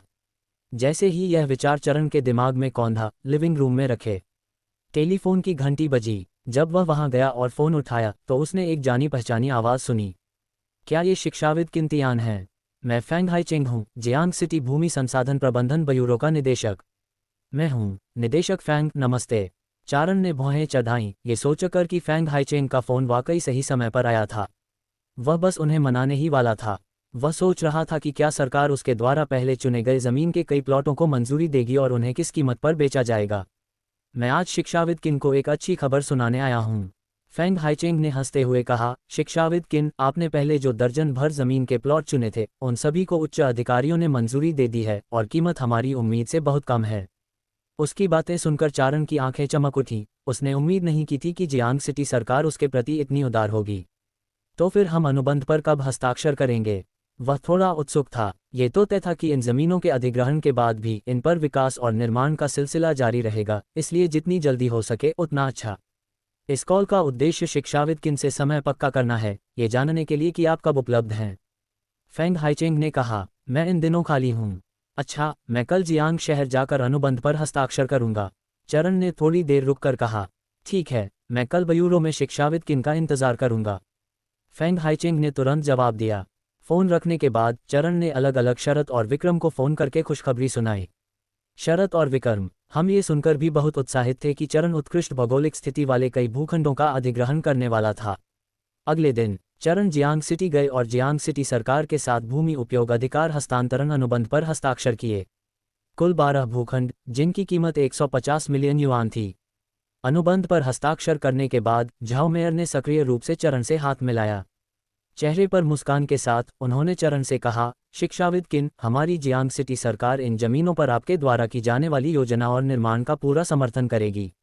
अगर आपके पास कोई समस्या है तो बेझिझक हमें बताएं। धन्यवाद झाओ मेयर, हम भविष्य में हमारे तियानचिंग रियल एस्टेट के लिए आपके निरंतर समर्थन पर निर्भर रहेंगे। चरण ने भी मुस्कुराते हुए कहा, जरूर जरूर। दोपहर में झाओ मेयर ने चरण के लिए भोजन की मेजबानी की। गिलासों की खनक के बीच चरण जियांग सिटी के इन नेताओं के साथ बहुत अच्छी तरह से घुल मिल गया। दोपहर 2 बजे के बाद ही भोजन समाप्त हुआ। झाओ मेयर और अन्य लोगों ने स्वयं चरण को विदा किया जब वह रेस्टोरेंट के प्रवेश द्वार से अपनी कार में रवाना हुए। फुयुआन लौटने के बाद चरण ने इन जमीनों के उपयोग की योजना बनाना शुरू किया। उनकी भौगोलिक स्थिति का ध्यानपूर्वक अध्ययन करने के बाद उन्होंने प्रत्येक भूखंड पर उनके उपयोग के लिए चिन्ह लगाए। कुछ क्षेत्र व्यावसायिक सड़कें बनाने के लिए उपयुक्त थे, कुछ आवासीय समुदायों के निर्माण के लिए, कुछ को कारखानों और औद्योगिक पार्कों के रूप में विकसित किया जा सकता था और अस्पताल और स्कूल बनाने की भी योजना थी। उन्होंने कई दिनों तक कड़ी मेहनत की और अंततः एक विस्तृत योजना तैयार की। इस योजना के संशोधित और पूर्ण होने के बाद चरण ने शरत और विक्रम को बुलाया। ये सुनकर कि चरण ने न केवल उत्कृष्ट भौगोलिक स्थिति वाली इन जमीनों को सफलतापूर्वक खरीदा है, बल्कि भूमि उपयोग की योजना भी पूरी कर ली है, शरत और विक्रम बेहद चकित रह गए। तियांगे, तुम मेरे भगवान हो, तुम सचमुच अद्भुत हो, वास्तव में हमारे तियांगे सर्वशक्तिमान हैं। विक्रम और शरत ने चरण को प्रशंसा और उत्साह से देखा, उनके हाव भाव से लग रहा था कि वे किसी भी क्षण उस पर टूट पड़ेंगे। चरण जल्दी से पीछे हट गया और गला साफ करते हुए बोला, तुम दोनों बकवास बंद करो। मैंने शुरुआती काम निपटा दिए हैं, बाकी तुम पर निर्भर है। वह केवल व्यापक विकास दिशाएं और योजनाएं निर्धारित करने और अपने अधीनस्थों को काम सौंपने में ही कुशल था। जहां तक ज्यादा विस्तृत पहलुओं की बात है, उन्हें अभी भी पेशेवर प्रबंधन प्रतिभाओं को सौंपना बाकी था। चिंता मत करो तियांगे, मैंने विदेश में पढ़े कई वित्तीय प्रबंधन विशेषज्ञों को भर्ती किया है। मैं गारंटी देता हूं कि वे हमारे तियानचिंग रियल एस्टेट को व्यवस्थित ढंग से संभालेंगे। विक्रम ने अपनी छाती थपथपाई और कहा, मैं ये मामले तुम पर छोड़ता हूं। अगर तुम्हें कोई परेशानी आए तो तुम मुझे हमेशा ढूंढ सकते हो। अब मैं जियांग शहर में कुछ प्रभाव वाला व्यक्ति माना जाता हूं। चरण मुस्कुराया, तियांगे कमाल है। कुछ देर की बातचीत के बाद शरत और विक्रम उत्साह से चले गए। उसके बाद काफी समय तक वे दोनों तियानचिंग रियल एस्टेट के विकास और निर्माण में व्यस्त रहे। चरण ने अपना काम खत्म करने के बाद वह डू तियानतियान को ढूंढने चला गया। डू तियानतियान भी इन दिनों अपना ज्यादातर काम निपटा चुकी थी और उस समय सोफे पर छोटी केरान के साथ खेल रही थी। चरण को आते देख उसके चेहरे पर मुस्कान आ गई। क्या तुम्हारा काम हो गया? हाँ। चरण उसके पास बैठ गया। छोटी केरान ने अपने पिता को देखकर अपने छोटे छोटे हाथ आगे बढ़ाए, मानो गोद में लेना चाहती हो। अपनी बेटी की उम्मीद भरी निगाहों को देखकर चरण खिलखिलाकर मुस्कुराया, मेरी प्यारी बेटी, क्या तुम चाहती हो कि पापा तुम्हें गोद में लें? उसने हाथ बढ़ाकर केरान के गोल मटोल गालों को चुटकी से दबाया, उसके साथ खेलते हुए। छोटी केरान ने हाथ बढ़ाया, उसके कपड़े पकड़े और उसकी बाहों में आने की कोशिश की। चरण ने उसे डू तियानतियान की गोद से लेते हुए हल्के से ठहाका लगाया। चरण की बाहों में लिपटी छोटी केरान खुशी से हंस पड़ी। उसकी ठुड्डी से लार टपक रही थी और चरण लाचारी से एक रुमाल उठाकर अपनी बेटी की लार पोंछ रहा था। दूसरी नंद की डिलीवरी की तारीख नजदीक आ रही है, पतिदेव, हम बीजिंग कब जा रहे हैं? डू तियानतियान ने पूछा। चारण ने एक पल सोचा और कहा, अगले कुछ दिनों में। घर की सारी तैयारियां पूरी हो जाने के बाद हम बीजिंग जाएंगे। इस साल हम उनके साथ नया साल नहीं मना पाएंगे, इसलिए नए साल से पहले हम उनके साथ कुछ और दिन बिताएंगे। ठीक है। डू तियानतियान तुरंत मान गया। बसंतोत्सव आने में 1 महीने से भी कम समय बचा था। पिछले साल चारण ने डू तियानतियान और डू परिवार के साथ बीजिंग में नया साल मनाया था। हालांकि इस साल स्थिति अलग थी। चारण अपने जन्मदाता माता पिता से मिल चुका था, इसलिए वह ये वसंतोत्सव अपने परिवार के साथ जरूर मनाएगा। इसलिए बीजिंग की यह यात्रा डू परिवार के लिए नए साल की पूर्व संध्या की शुभकामना भी मानी गई। बीजिंग जाने के बारे में सोचते हुए चरण को अचानक हथियार अनुसंधान विभाग से किया अपना वादा याद आ गया। उसकी अभिव्यक्ति गंभीर और गंभीर हो गई। अगले 2 दिनों तक चरण ने खुद को अध्ययन कक्ष में डुबो रखा, अथक परिश्रम किया। खाने पीने और सोने के अलावा वह शायद ही कभी बाहर निकलता था। डू तियानतियान जानता था कि वह हथियार डिजाइन कर रहा है और उसे परेशान करने की हिम्मत नहीं कर सकता था। अंततः तीसरे दिन चरण बड़ी हुई दाढ़ी और पांडा जैसी आंखों के साथ अध्ययन कक्ष से बाहर निकला। उसने एक लंबी सांस छोड़ते हुए बुदबुदाया, आखिरकार काम पूरा हो गया। मंत्री चेन और बाकी लोग बहुत खुश होंगे। बीजिंग। चरण और डू तियानतियान अपने साथियों के साथ ट्रेन से बीजिंग पहुंचे और डू परिवार ने उनका स्वागत किया। डू परिवार में पहुंचते ही उन्हें खुशखबरी मिली। गु किंगचेंग ने सुरक्षित रूप से एक बच्चे को जन्म दिया था। डू तियानतियान और चरण ने जल्दी से केरान को गले लगाया और बीजिंग फर्स्ट पीपुल्स हॉस्पिटल की ओर चल पड़े। उनके पहुंचने पर सभी लोग गु किंगचेंग और बच्चे के चारों ओर इकट्ठा थे। उनके चेहरों पर खुशी थी। चरण और डू तियानतियान को आते देख डू परिवार और भी खुश हो गया। चरण, तियान, तुम यहाँ हो, आओ मुझे रान को पकड़ने दो। वेन लिजुन आगे बढ़ा के रान को चरण की बाहों से लिया और कोमलता से भर गया। चरण और डू तियानतियान ने सभी का अभिवादन करने के बाद गु किंगचेंग का हालचाल जानने गए। सब ठीक है। गु किंगचेंग हमेशा से बहुत स्वस्थ रही है और इस बार उसने समय पर बच्चे को जन्म दिया। माँ और बच्चा दोनों बहुत स्वस्थ हैं। डू यानशु मुस्कुराया, उसका चेहरा अपार खुशी से चमक रहा था। दूसरे भाई और दूसरी भाभी, आपके बेटे के जन्म पर बधाई। डू तियानतियान मुस्कुराए और गु किंगचेंग और बच्चे के लिए उसने और चरण ने पहले से तैयार किए हुए उपहार भेंट किए। नन्हे बच्चे का नाम वृद्ध गुरु डू ने खुद चुना था, डू मिंगी। ये नाम इस उम्मीद का प्रतीक था कि यह बच्चा भविष्य में समझदार, प्रतिभाशाली और महत्वाकांक्षी होगा। अस्पताल के कमरे में कुछ देर की मौज मस्ती के बाद सभी ने गु किंगचेंग को आराम करने दिया। डू तियानतियान और चरण भी वृद्ध गुरु डू जेंगटिंग और अन्य लोगों के साथ डू परिवार में लौट आए। वेन लिजुन, डू यानशु, ली वानकिंग और डू यानलिन नई माँ और बच्चे की देखभाल के लिए अस्पताल में ही रहे। डू परिवार के आंगन में लौटने पर चरण और डू तियानतियान ने पहले अच्छी तरह आराम किया। अगले दिन चरण डू तियानतियान के साथ गु किंगचेंग से मिलने अस्पताल गया, फिर दोपहर में हथियार अनुसंधान विभाग गया। चरण के आने की खबर सुनकर हथियार अनुसंधान विभाग के प्रमुख चेन ज़ेयुआन, उप प्रमुख लियू जिन्यू और विमानन हथियार अनुसंधान समूह के प्रमुख जियांग जिनचेंग ने तुरंत अपना काम छोड़कर चरण का स्वागत किया। चरण, तुम आखिरकार आ ही गए। जियांग जिनचेंग के स्वर में खुशी और थोड़ी नाराजगी थी। तुम्हें गए 1 महीने से ज्यादा हो गया है।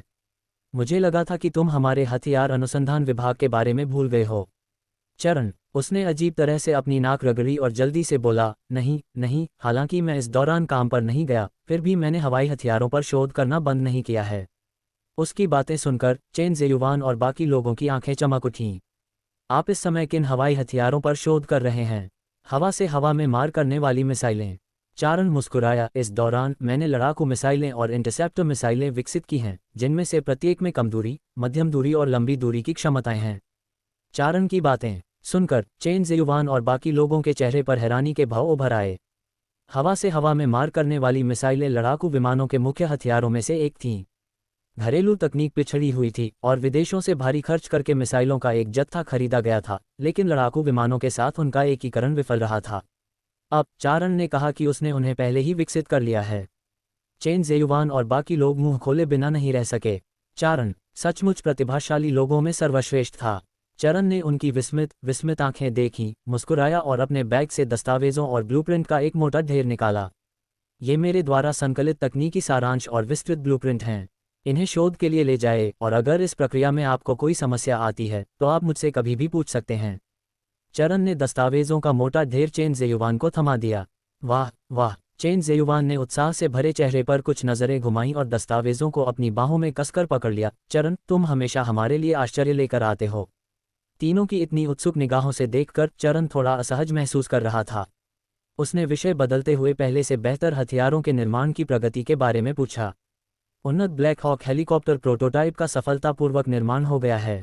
परीक्षण उड़ानों के बाद इसके कुछ प्रदर्शन तो विदेशों से आयातित हेलीकॉप्टरों से भी बेहतर थे। जियांग जिनचेंग ने उत्साह से कहा, पहले बैच का उत्पादन शुरू हो चुका है। ब्लैक हॉक हेलीकॉप्टरों का ये बैच तैयार हो जाने के बाद पठारी इलाकों में रसद और हथियारों का परिवहन और भी सुविधाजनक हो जाएगा। हाँ, बेहतर ब्लैक हॉक हेलीकॉप्टर ज़्यादा स्थिर है, कठोर मौसम की स्थिति को भी झेल सकता है और इसकी भार क्षमता भी बढ़ गई है। लियू जिन्यू ने बगल से आवाज़ दोहराई। आपके मार्गदर्शन में बेहतर बनाए गए अन्य हथियारों का भी बड़े पैमाने पर उत्पादन हो रहा है। चेन ज़ेयुआन हंसा। चरण, जब से आप हमारे हथियार अनुसंधान विभाग में आए हैं, हमारे देश की राष्ट्रीय रक्षा शक्ति में उल्लेखनीय वृद्धि हुई है। चरण, उनकी बातें सुनकर मुझे सचमुच बहुत खुशी हुई। जब कोई देश मजबूत और विदेशी आक्रमणों से मुक्त होता है, तभी उसके लोग स्थिर और खुशहाल जीवन जी सकते हैं। उन्हें उम्मीद थी कि एक दिन चीन दुनिया के शिखर पर खड़ा एक शक्तिशाली राष्ट्र बन जाएगा। अगले 10 से ज़्यादा दिनों तक चरण रोजाना डू परिवार और हथियार अनुसंधान विभाग के बीच आते जाते रहे। उन्होंने हथियार अनुसंधान विभाग को विभिन्न हथियारों को उन्नत और संशोधित करने में मदद की। हवाई हथियारों के अलावा कई थल और नौसैनिक हथियारों को भी उन्नत और संशोधित करने की ज़रूरत थी। चारण उस जमाने की तकनीक से बेहतर हथियार तो नहीं बना सकते थे, लेकिन वे धीरे धीरे उन हथियारों की संख्या बढ़ा सकते थे जो विदेशी हथियारों के बराबर या उनसे भी बेहतर हों।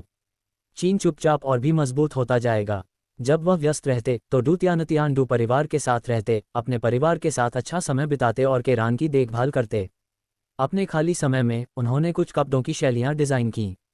चून की स्वीटहार्ट फैशन ने कुछ बेहतरीन युवा डिज़ाइनरों को अपने साथ जोड़ लिया था, इसलिए उनका काम बहुत आसान हो गया था। आधा महीना पलक झपकते ही बीत गया। इस आधे महीने के दौरान हथियार अनुसंधान विभाग में काम करने और डू परिवार में अपनी पत्नी और बच्चे की देखभाल करने के अलावा चरण ने बीजिंग में कई आंगन भी खरीदे। उस समय बीजिंग में संपत्ति की कीमतें अभी भी बहुत कम थीं।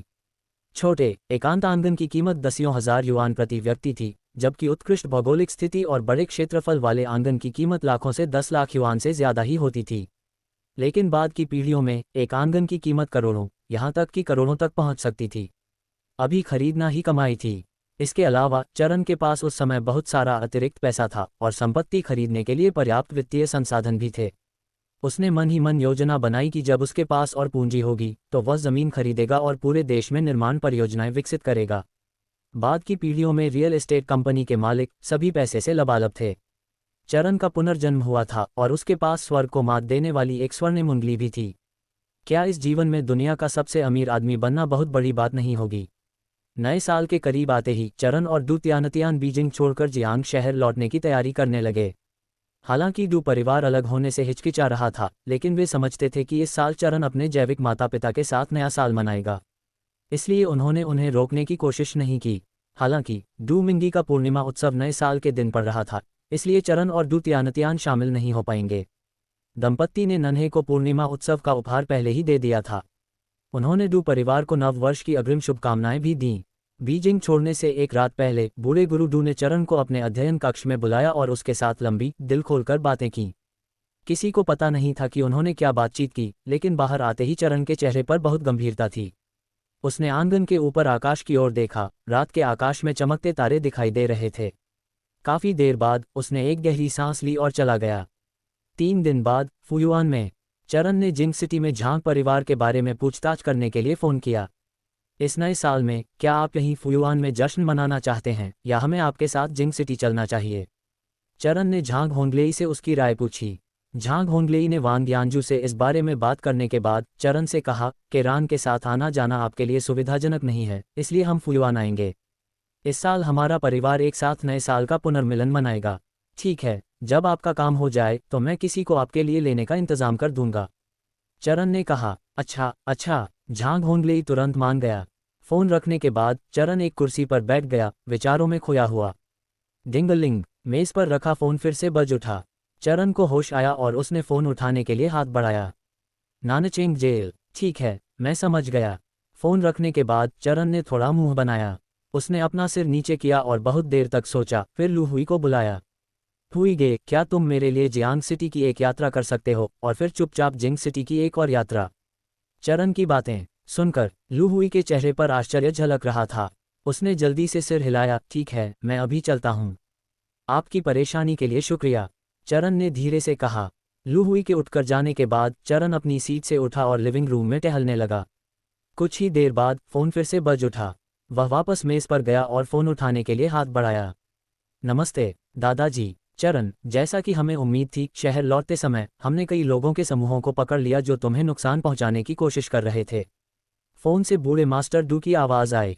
चरण ज्यादा हैरान नहीं हुआ। आखिरकार वह और बूढ़े मास्टर डू काफ़ी समय से जानते थे कि बीजिंग से जियांग सिटी लौटते समय कोई न कोई ज़रूर उस पर हमला करने की कोशिश करेगा।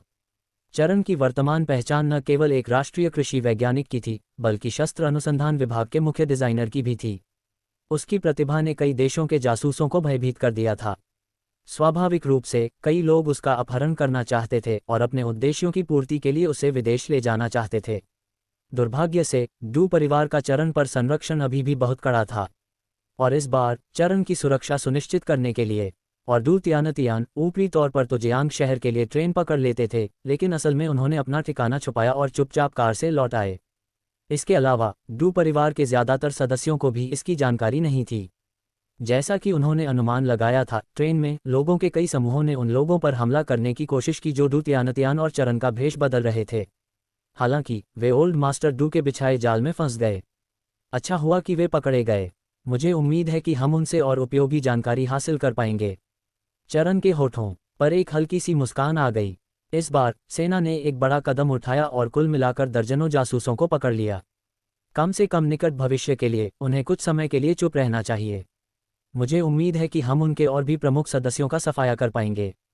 पिछले 2 सालों में घरेलू जासूसों की संख्या तेजी से बढ़ी है। ओल्ड मास्टर डू ने ठंडी सांस ली। उनके स्वर में एक खौफनाक जानलेवा इरादा था। वह पहले मारे गए महत्वपूर्ण नेताओं और तकनीकी कर्मचारियों के प्रति गहरी नफरत और अपमान को कभी नहीं भूलेंगे।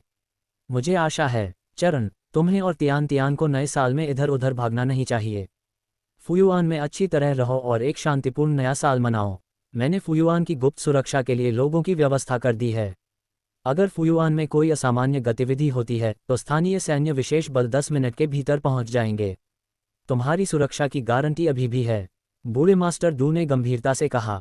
जब से वरिष्ठ नेताओं ने व्यक्तिगत रूप से चरण की सुरक्षा को मजबूत करने का आदेश जारी किया है, तब से वह समझ गया था कि उसका पोता दादा अब देश के लिए कितना महत्वपूर्ण है। ठीक है, मैं समझ गया दादाजी। मैं ज्यादा ध्यान दूंगा। तुमने मेरे लिए बहुत तकलीफ उठाई है। तुम्हें अपनी सेहत का ध्यान रखना चाहिए। बूढ़े मास्टर डू की चिंता और ध्यान को महसूस करते हुए चरण के दिल में एक गर्मजोशी भर आई। कॉल खत्म करने से पहले दोनों ने कुछ देर बातें की। जैसे ही चरण ने फोन रखा, बटलर वांग ये खबर देने आया कि किन परिवार गांव से किंदाजी उससे मिलने आया है। उसे आने दो, चरण ने कहा। जी साहब। बटलर वांग जल्दी से चले गए और कुछ ही देर बाद किंदाजी हरी सब्जियों की 2 टोकरियां लेकर बैठक में पहुंचे। तियांगे, ये सब्जियां हमारे ग्रीनहाउस में उगाई गई हैं। मैं आपके लिए कुछ लाया हूं। चरण ने टोकरियों में ताज़ी सब्जियों को देखा और सिर हिलाया। दाजी, आप बहुत सोच समझकर काम कर रहे हैं। किंदाजी ने अजीब तरह से अपने सिर के पिछले हिस्से को सहलाया। यही तो मुझे करना चाहिए। अगर तियांगे न होती तो आज किंदाजी भी न होती। चूंकि उन्होंने आसपास के 10 गांवों के किसानों को ग्रीनहाउस सब्जियां उगाना सिखाया था, इसलिए उन्हें काउंटी के कृषि ब्यूरो में असाधारण रूप से भर्ती किया गया और अब वे जनता के लिए काम करते हैं। अगर चरण ने उन्हें उस समय यह अवसर न दिया होता तो शायद उनकी जिंदगी वाकई उलझन भरी होती।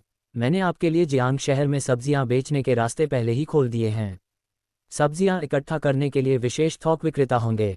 आप किसानों को व्यवस्थित तरीके से सब्जियां चुनने के लिए संगठित कर सकते हैं। चरण ने कहा। ठीक है, मैं सबकी ओर से तियांगे को धन्यवाद देता हूँ। आपका स्वागत है। चरण ने हाथ हिलाया। वह एक पल के लिए रुका और पूछा, इस दौरान क्या किन लू ने नानचेंग जेल में किन झेंगबुओ से मुलाकात की है? किंदाजी थोड़ा स्तब्ध रह गया, फिर सिर हिलाया। वह कई बार आई है, लेकिन हर बार उसने लेले और मुझे जेल के प्रवेश द्वार पर इंतजार करवाया और हमें अपने ससुर से मिलने नहीं दिया। चरण ने धीरे से गुनगुनाया, मानो कुछ सोच रहा हो, फिर पूछा, हर बार जब वह किन झेंगबुओ से मिलने जाती है तो किन झेंगबुओ उससे क्या बातें करती है? क्या उसने तुम्हें बताया है? नहीं, उसने बस इतना कहा था कि ससुर जेल में बहुत बोर हो रहे हैं और जब भी वह जाती है ससुर से बाहर की जिंदगी के बारे में बातें करती है। हालांकि किंदाजी उलझन में था, फिर भी उसने सच सच जवाब दिया। चरण ने एक पल सोचा और फिर पूछा, तुम और किनलू हालचाल कैसे हैं? किंदाजी को यह सुनकर खुशी हुई कि चरण ने अपनी और किनलू की जिंदगी के लिए चिंता जताई। उसने झट से कहा, हम बहुत अच्छे हैं। लेले अब लगभग 2 साल की हो गई है और दौड़ कूद सकती है। किनलू फिर से मेरे बच्चे की मां बनने वाली है। 6 महीने से ज्यादा हो गए हैं। चरण ने चुपचाप सिर हिलाया। अच्छी बात है कि तुम ठीक हो। किंदाजी से कुछ वाक्यों तक बात करने के बाद उसने किंदाजी को पहले जाने दिया। चरण भी डू तियान और केरान के साथ जाने के लिए उठ खड़ा हुआ। 1 हफ्ता पलक झपकते ही बीत गया। 12वें चंद्रमास के 25वें दिन चरण को अचानक झांग होंगलेई और वांग यांजू का फोन आया। वो बेटा, मेरे पिता, तुम्हारे नाना गंभीर रूप से बीमार हैं। वह अस्पताल में मर रहे हैं। वांग यांजू ने सिसकते हुए चरण से कहा, तुम्हारे पिता और मैं तुम्हारे साथ नया साल मनाने के लिए नियांचेन को फुयुआन ले जाने के लिए अपना सामान पैक कर रहे थे, लेकिन तुम्हारे नाना ने यह महत्वपूर्ण क्षण चुना। वो उसकी करुण पुकार सुनकर चरण की भौहें तन गईं। उन्होंने यह उम्मीद नहीं की थी कि ओल्ड मास्टर वांग इस समय गंभीर रूप से बीमार होंगे। तार्किक रूप से कहें तो उनके नाना होने के नाते उन्हें जाना ही था। भले ही वे उन्हें आखिरी बार न देख पाएं, कम से कम उन्हें वांग यांजू को दिलासा देने के लिए उनके पास तो होना ही चाहिए था। तुम अभी कहाँ हो? चरण ने पूछा। हम अभी Jiang city first people's hospital में हैं। हम अस्पताल के फ़ोन से तुम्हें फ़ोन कर रहे हैं। वांग यानजू ने आंसू रोकते हुए कहा, ठीक है, मैं अभी जिंग सिटी जा रहा हूँ, बस। चरण की आवाज़ धीमी पड़ गई, मानो उसे कुछ मुश्किल कहना हो। क्या हुआ? वांग यानजू ने चिंता से जल्दी से पूछा। केरान पिछले 2 दिनों से ठीक नहीं लग रही है। मैं तियान तियान को उसकी देखभाल के लिए घर पर रहने दूंगा। मैं दादाजी से मिलने जिंग सिटी जाऊंगा। उद्धरण चिन्ह, केरान बीमार है, इसलिए तियान तियान को घर पर रहने दो और उसकी अच्छी देखभाल करो। तुम अकेले आ सकती हो। वांग यानजू ने कहा, बेटा, मेरा दिल दुख रहा है। मैं अपने पिता को खोने वाली हूँ। वो उसकी जोरदार सिसकियां सुनकर चरण ने धैर्यपूर्वक उसे दिलासा दिया, तुम्हें अपना ध्यान रखना चाहिए। वांग यानजू ने गहरी सांस ली। बेटा, हम तुम्हारा इंतजार करेंगे। तुम्हारे पापा और मैं पहले तुम्हारे दादाजी के पास जाएंगे। ठीक है। चरण ने दूसरी तरफ से बीप की आवाज़ सुनी और फ़ोन रिसीवर पर अपनी पकड़ मजबूत कर ली। वह उठा और लू हुई, झांग कियान और चुन जिया कियू डोंग को बुलाया। हुई गे, जियान चुन और जी डोंग, मेरे साथ जिंग शहर चलो। सिस्टर कियान, मिंगजिया और युआन कियू, तुम मैडम और युवती की सुरक्षा के लिए फुयुआन में रुकोगे। चरण ने निर्देश दिए। जी सर, सभी ने एक साथ जवाब दिया। उद्धरण चिन्ह, जाओ, तैयारी करो। चरण ने हाथ हिलाकर उन्हें विदा किया। बटलर वान को कुछ और निर्देश देने के बाद वह डूतियानतियान को देखने के लिए उठा। जब चरण पहुंचा तो डूतियानतियान नन्ही के रान को दूध पिला रही थी। नन्ही सी बच्ची पूरी ताकत से अपना दूध पी रही थी। उसका छोटा सा चेहरा गुलाबी और बेहद प्यारा था। अपनी आज्ञाकारी बेटी को देखकर चरण का दिल पिघल गया। उसने कुछ पल के रान को देखा, फिर डूतियानतियान से कहा, पत्नी, मम्मी पापा ने जिंग शहर से फ़ोन किया है। उन्होंने कहा है कि दादाजी बहुत बीमार हैं, इसलिए मुझे जल्दी आना होगा। ये खबर सुनकर डूतियानतियान थोड़ा सा भौहें चढ़ाए बिना नहीं रह सका। मैं तुम्हारे साथ चलूंगा। चरण ने धीरे से अपना सिर हिलाया। इन दिनों मौसम ठंडा है। तुम घर पर रहो और के रान का ध्यान रखो। बच्चे बाहर जाते ही जल्दी बीमार पड़ जाते हैं। चरण की बातें सुनकर डूतियानतियान की भौहें और भी सिकुड़ गईं। उसने मुंह खोला, मानो कुछ कहना चाहती हो। चरण ने उसकी आंखों में चिंता देखी और उसका हाथ थाम लिया। चिंता मत करो, कोई बात नहीं। मैं बहुत जल्द वापस आऊंगा। तुमने मुझसे वादा किया था, अपना वादा निभाओ। डूतियानतियान ने अपना सिर चरण पर टिका दिया। के कंधे पर हाथ रखकर उसकी आवाज़ दबी हुई थी। चरण ने उसके कंधे पर हाथ रखा और उसे अपनी बाहों में भर लिया। छोटी के रान का दूध खत्म होने के बाद चरण ने अपनी बेटी को गले लगाया और उसके गाल पर प्यार से चुंबन किया। छोटी सी बच्ची को चरण की कटीली दाढ़ी नापसंद लग रही थी। उसने भौहें सिकोड़ ली और विरोध में अपना छोटा सा हाथ ऊपर उठा दिया। चरण हंसा और अपनी बेटी को वापस डूतियानतियान को सौंप दिया। वह खड़ा हुआ, डूतियानतियान के लाल होठों को चूमा और कहा, मैं जा रहा हूँ। पति, जल्दी जाओ और जल्दी वापस आओ। डूतियानतियान ने अपने कपड़े ठीक किए, केरान को उठाया और चरण को विदा करने के लिए खड़ी हो गई। उसने चरण को गाड़ी चलाते हुए देखा, केरान को पकड़े हुए और वापस अंदर जाने से पहले काफ़ी देर तक दरवाजे पर खड़ी रही। जिंग सिटी फर्स्ट पीपल्स हॉस्पिटल। वांग यानजू और झांग होंगलेई वार के बाहर एक लंबी बेंच पर बैठे थे। उनके होंठ फटे हुए थे, आंखों के नीचे काले घेरे थे और वे बहुत थके हुए लग रहे थे। माँ, पिताजी, थोड़ा पानी पी लो। झांग न्यानचेन 2 कप गर्म चाय लेकर आए और उन्हें दर्द से भरी नज़रों से देखने लगी। वांग यानजू ने पानी का कप लिया, उसे हाथ में लिया और पूछा, क्या तुम्हारा भाई अभी तक आ गया है? उसे जल्द ही आ जाना चाहिए, है ना? झांग न्यानचेन ने गर्म पानी का दूसरा कप झांग होंगलेई को दे दिया। हालांकि झांग होंगलेई कुछ ज्यादा ही व्यस्त लग रही थी और चाय का कप लगभग गिर ही गया। झांग न्यानचेन ने जल्दी से अपना हाथ पीछे खींच लिया, इसलिए चाय का कप गिरने से बच गया। पापा, क्या हुआ? झांग न्यानचेन ने झांग होंगलेई की तरफ देखा। उसकी आंखें चिंता से भरी थीं। उसे हमेशा लगता था कि झांग होंगलेई और वांग यानजू उससे कुछ छिपा रहे हैं। कुछ नहीं, मुझे बस याद आया जब तुम्हारे दादाजी का देहांत हुआ था। झांग होंगलेई ने आह भरी। झांग न्यानचेन के हाथ से चाय का कप लिया और कुछ घूंट भर लिया। पापा, मम्मी, दादाजी कैसे हैं? चारण अचानक गलियारे के अंत से तेजी से आया।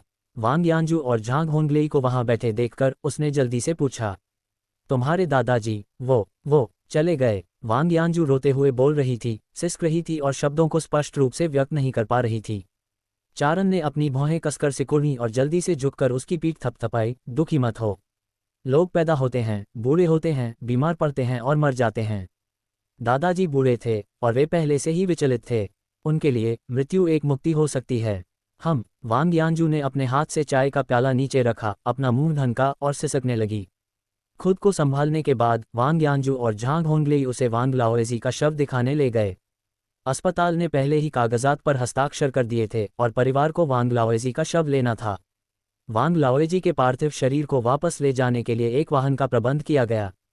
अंतिम संस्कार वांग परिवार के सबसे बड़े बेटे वांग चांगलिन के घर होना था, इसलिए सभी लोग एक साथ वांग परिवार के घर गए। वांग परिवार के घर पहुंचकर वांग के दोनों बेटे और दोनों बेटियों ने अंतिम संस्कार की व्यवस्था, स्मारक और दफनाने की सामग्री खरीदने और रिश्तेदारों और दोस्तों को सूचित करने पर चर्चा शुरू कर दी। चरण, वांग यानजू और झांग होंगलेई की मदद के लिए उनके साथ रहे। उन्होंने ज़रूरत पड़ने पर पैसे दिए और शारीरिक कार्यों में मदद की। यहाँ तक कि वांग चांगलिन, वांग चांगहाई, वांग यानमेई और अन्य लोग जो उन्हें नापसंद करते थे, वे भी कोई दोष नहीं निकाल सके। 2 दिनों तक राजकीय सम्मान के साथ लेटे रहने के बाद तीसरे दिन की सुबह दफनाने की तैयारी की गई। वांग लाओजी का अंतिम संस्कार बहुत सम्मानपूर्वक किया गया। पूरे परिवार ने शोक के कपड़े पहने, ताबूत के सामने घुटने टेके और जोर जोर से रोए। एक पोते के रूप में चरण उनके थोड़ा पीछे घुटनों के बल बैठा। कब्रिस्तान जाने से पहले सभी ने भोजन किया। सर्दी के मौसम में एक कटोरी उबली हुई सब्जी का सूप और 2 तेल की टिक्कियां खाकर सभी को गर्मी मिली। सुबह 10:30 बजे शवयात्रा के साथ ताबूत को औपचारिक रूप से घर से बाहर ले जाया गया। वांग चांगलिन शोक पोशाक पहने, अंगीठी लिए, आत्मा मार्गदर्शक ध्वज लिए सबसे आगे चल रहे थे। उनके पीछे दर्जनों रिश्तेदार और पड़ोसी काले लकड़ी के ताबूत को उठाए हुए थे। पीछे पीछे शोक संतप्त रिश्तेदार चल रहे थे। शवयात्रा में एक लंबी कतार लगी हुई थी और सुनासींगों की ध्वनि आकाश और पृथ्वी में गूंज रही थी, जिससे सभी के दिलों में दुख जाग उठा। वांग यानजू बेकाबू होकर रो रहे थे, लगभग खड़े होने में असमर्थ। आधे घंटे से ज्यादा समय बाद सभी लोग वांग परिवार के कब्रिस्तान पहुंचे। वहां विदाई समारोह के बाद ताबूत को एक गहरे गड्ढे में दफना दिया गया। जैसे ही एक कब्र का टीला उठा, वांग परिवार के रोने की आवाज ने आकाश को हिला दिया। झांग न्यानचैन वांग यानजू के पास घुटनों के बल बैठी थी, उसकी आंखें लाल और सूजी हुई थीं, वह लगातार आंसू पोंछ रही थी। हालांकि अचानक उसे एहसास हुआ कि उसने कुछ देर से चरण को नहीं देखा है। उसने जल्दी से बाएं दाएं देखा, चरण की आकृति ढूंढने के लिए, लेकिन इधर उधर देखने के बाद भी उसे चरण नहीं दिखाई दिया। माँ, मेरा भाई कहाँ है? उसने हाथ बढ़ाकर वांग यानजू के कपड़े खींचे, उसकी आवाज में चिंता का भाव था। उसका सवाल सुनकर वांग यानजू का शरीर थोड़ा कांप उठा, फिर उसने भावशून्य भाव से ऊपर देखा। क्या चरण यहाँ नहीं है? मैंने उसे अभी कुछ देर पहले देखा है। झांग न्यानचैन जमीन से उठा और जल्दी से वांग परिवार के कब्रिस्तान में ढूंढने लगा, लेकिन उसने चरण को नहीं देखा। भाई कहाँ गया? पापा, क्या आपने मेरे भाई को देखा है? झांग न्यानचैन जल्दी से झांग होंगलेई के पास दौड़ी और उत्सुकता से पूछा। झांग होंगलेई हैरान दिखी। मैंने उसे घर से निकलते समय देखा था। क्या हुआ, तुम उसे ढूंढ नहीं पा रही हो? हाँ, मैंने कब्रिस्तान में चारों ओर ढूंढ लिया है, लेकिन मुझे मेरा भाई नहीं मिला। उसके अंगरक्षक कहाँ हैं? झांग न्यानचैन ने बोलते हुए चारों ओर उन अंगरक्षकों की तलाश की जिन्हें चरण लाया था। लू हुई, लियू जियानचुन और लू जिदोंग अंतिम संस्कार में ताबूत को दफनाने में मदद कर रहे थे और उन्होंने अभी अभी अपने फावड़े रखे थे। उन्हें देखकर झांग न्यानचैन की आंखें चमक उठीं और वह जल्दी से दौड़कर वहां पहुंची। क्या तुमने मेरे भाई को देखा है? मैं उसे नहीं ढूंढ पा रही हूँ। झांग न्यानचैन ने लू हुई और दूसरों से पूछा। ये सुनकर लू हुई और दूसरों ने इधर उधर देखा और जब उन्हें चरण का कोई रूप नहीं दिखा तो उनके हाव भाव तुरंत बदल गए। जल्दी से अलग हो जाओ और उसे ढूंढो। लू हुई ने जल्दी से लियू जियानचुन और लू जिदोंग को निर्देश दिया, तुम दोनों रास्ते में वांग परिवार के निवास के आसपास खोज करना। मैं आसपास खोजता हूँ। हाँ, लियू जियानचुन और लू जिदोंग के चेहरों पर गंभीरता झलक रही थी और वे जल्दी से दूर भाग गए। लू हुई और दूसरों की बातें सुनकर झांग न्यानचैन थोड़ा घबरा गया। चरण कहाँ गया? उसके अंगरक्षकों को भी नहीं पता। जैसे जैसे लू हुई और दूसरों द्वारा चरण की खोज एक बड़ा हंगामा बनती गई, वांग परिवार को भी चरण के लापता होने के बारे में पता चला। एक बिल्कुल ठीक ठाक इंसान अचानक कैसे गायब हो सकता है? उसे जरूर कुछ काम रहा होगा और वह जल्दी चला गया। उसने अपने परिवार को भी नहीं बताया। सचमुच गैर जिम्मेदाराना है। वांग चांगलिन ने मुंह बनाया और बड़बड़ाया, मेरा बेटा ऐसा इंसान नहीं है। अगर वह कहीं जा रहा होता तो हमें पहले ही जरूर बता देता। वांग यानजू ने वांग चांगलिन को घूरा, उसका चेहरा चिंता से भरा हुआ था। वह झांग होंगलेई की ओर मुड़ी। क्या चरण को कुछ हुआ होगा? मुझे उसकी थोड़ी चिंता है। कैसे हम पुलिस को बुलाएं? उन्हें खोजने में हमारी मदद करने दें। भीड़ में से किसी ने सुझाव दिया। वह बस थोड़ी देर के लिए ही गया है, क्या पुलिस जहमत उठाएगी? हम यहाँ यूं ही इंतजार नहीं कर सकते। झांग होंगलेई ने दांत पीसते हुए कहा, सब लोग पहले वांग परिवार के पूरे इलाके में फैल जाओ और खोजो। अगर हम उसे सचमुच नहीं ढूंढ पाए तो हम पुलिस को बुलाएंगे। ठीक है, मैं खोजने में तुम्हारी मदद करूंगा। वांग यानजू और झांग होंगलेई की पहल पर दोस्तों और रिश्तेदारों ने स्वेच्छा से चरण की खोज में मदद की। झांग न्यानचेन भी चिंतित था और उसे खोजने के लिए सबके पीछे पीछे चला गया। चरण, हालांकि काफी देर तक खोजने के बाद भी उन्हें चरण का कोई पता नहीं चला। जब सभी लोग वांग परिवार के घर लौटे तो उनकी आंखों में चिंता साफ झलक रही थी। एक बिल्कुल ठीक ठाक इंसान असल में यूं ही गायब हो गया था। लू हुई ने भौहें चढ़ाईं, उनके चेहरे पर गंभीरता थी और उन्होंने वांग यानजू और झांग होंगलेई से कहा, श्री किन को गायब हुए 3 घंटे हो गए हैं, हमें तुरंत पुलिस को फोन करना चाहिए। वांग यानजू और झांग होंगलेई ने बार बार सिर हिलाया। ठीक है, चलो अभी पुलिस को फोन करते हैं। 3 अंगरक्षक, झांग होंगलेई, वांग यानजू और झांग नियांचन, 6 लोगों का एक समूह जल्दी से वांग परिवार के घर से निकलकर जिंग सिटी पुलिस स्टेशन की ओर चल पड़ा। पुलिस स्टेशन पहुंचकर उन्होंने जल्दी से पुलिस अधिकारी को चरण के लापता होने की सूचना दी। पुलिस अधिकारी झांग, जिन्होंने उनका स्वागत किया, को पता चला कि चरण की पहचान असाधारण थी। वे एक प्रमुख उद्यमी और चीनी इंजीनियरिंग अकादमी के शिक्षाविद थे और उन्होंने देर न करने की हिम्मत की। चरण की जानकारी के बारे में पूछताछ करने के बाद उन्होंने तुरंत पुलिस प्रमुख जोऊ जियांगई को सूचित किया। स्थिति का पता चलने पर जोऊ जियांगई ने तुरंत जिंग शहर के विभिन्न स्थानों की जांच के लिए पुलिस अधिकारियों की व्यवस्था की। जैसे ही उन्होंने व्यवस्थाएं पूरी की, उन्हें एक वरिष्ठ अधिकारी का फोन आया। जिंग शहर के सभी चौराहों पर तुरंत जांच चौकियां स्थापित करें और शहरी क्षेत्र से बाहर निकलने वाले प्रत्येक वाहन और व्यक्ति की जांच अवश्य करें। हाँ, यह आदेश मिलते ही जोऊ जियांगई को मामले की गंभीरता का एहसास हुआ। उन्होंने तुरंत सभी जगहों पर सूचना जारी करने के लिए लगातार फोन कॉल किए। सभी स्थानों को तत्काल सूचित करने के बाद जोऊ जियांगई ने अपने माथे से पसीना पोंछा और वांग यानजू और झांग होंगलेई के पास गए। आप सभी वापस जाकर समाचार की प्रतीक्षा करें। हमारे जिंग शहर पुलिस स्टेशन ने शहर के सभी महत्वपूर्ण चौराहों पर जांच चौकियां स्थापित कर दी हैं। अगर श्री किन के बारे में कोई खबर मिलती है तो हम आपको तुरंत सूचित करेंगे। ठीक है, आपकी कड़ी मेहनत के लिए धन्यवाद प्रमुख जोऊ। वांग यानजू की आंखें लाल थीं और उसने जोऊ जियांगई को धन्यवाद देते हुए घुटन भरी आवाज निकाली। झांग होंगलेई ने भी झट से जोऊ जियांगई को बगल से धन्यवाद दिया। जोऊ जियांगई ने खुद वांग यानजू और बाकी लोगों को पुलिस स्टेशन से बाहर निकाला। उनके जाने के बाद उन्होंने खुद एक टीम का नेतृत्व करते हुए जिंग शहर के सभी चौकियों पर गश्त लगाए। उनके वरिष्ठ के लहजे से पता चलता है कि चरण का गायब होना कोई साधारण बात नहीं थी। अगर जिंग शहर में सचमुच कुछ हुआ तो क्या उसे सजा मिलेगी? जोऊ जियांगई बहुत बेचैन हो गया। वह बस मन ही मन प्रार्थना कर सकता था, उम्मीद कर रहा था कि चरण का जल्द से जल्द पता चल जाए। जिंग सिटी उत्तरी जिला राष्ट्रीय राजमार्ग पर पुलिस अधिकारियों की एक टीम ने एक चौकी स्थापित की जो शहर से निकलने वाली हर कार और व्यक्ति की जांच कर रही थी। टीम का नेतृत्व कर रहे कैप्टन फैंग ने अभी अभी एक कार का व्यक्तिगत निरीक्षण किया ही था कि अचानक उन्हें पास से एक शोकगीत सुनाई दिया। लोगों का एक समूह एक काला ताबूत लिए धीरे धीरे चौकी की ओर आ रहा था। कुछ लोग ताबूत लिए हुए थे, कुछ सुना हॉर्न बजा रहे थे और कुछ आत्मा आह्वान के बैनर लिए काले ताबूत के आगे आगे चल रहे थे और नोट बिखेर रहे थे। कैप्टन फैंग ने यह दृश्य देखकर थोड़ा भौहें चढ़ाईं। क्या ये कोई शवयात्रा थी? जब लोगों का समूह पास आया तो कैप्टन फैंग ने जल्दी से आगे बढ़कर उनका रास्ता रोक दिया। अधिकारियों, यह क्या है? सामने खड़ा एक अधेड़ उम्र का व्यक्ति शोक के कपड़े पहने और सूजी हुई आंखों के साथ जब उसने किसी को उनका रास्ता रोकते देखा तो उसने जल्दी से स्थिति के बारे में पूछा। एक हत्यारा भाग गया है और हमें हर गुजरने वाली गाड़ी और व्यक्ति की जांच करनी होगी। कैप्टन फैंग ने कहा, कृपया सहयोग करें। लेकिन हम। अधेड़ उम्र के व्यक्ति की आंखें लाल थीं। उसने अपने पीछे रखे काले ताबूत की ओर देखा लेकिन फिर भी दांत पीसते हुए सिर हिलाया। ठीक है। मुझे उम्मीद है कि आप मेरी दिवंगत मां की आत्मा को कष्ट नहीं पहुंचाएंगे। कैप्टन फैंग के चेहरे की मांसपेशियां हल्की सी फड़कीं। उसने फिर भी हाथ हिलाकर अपने पीछे खड़े 7-8 पुलिस अधिकारियों को जांच करने का इशारा किया। बाकी पुलिस अधिकारियों ने चरण की तस्वीर पकड़ी और भीड़ में एक एक करके उसकी तुलना की। दूसरी ओर कैप्टन फैंग काले ताबूत के पास आए और अधेड़ उम्र के व्यक्ति से कहा, मुझे ताबूत के अंदर की जांच करनी है। अधेड़ उम्र के व्यक्ति का चेहरा एकदम बदल गया और उसकी आंखें गुस्से से भर आईं जब उसने कैप्टन फैंग की ओर देखा। हमने ताबूत को पहले ही सील कर दिया है।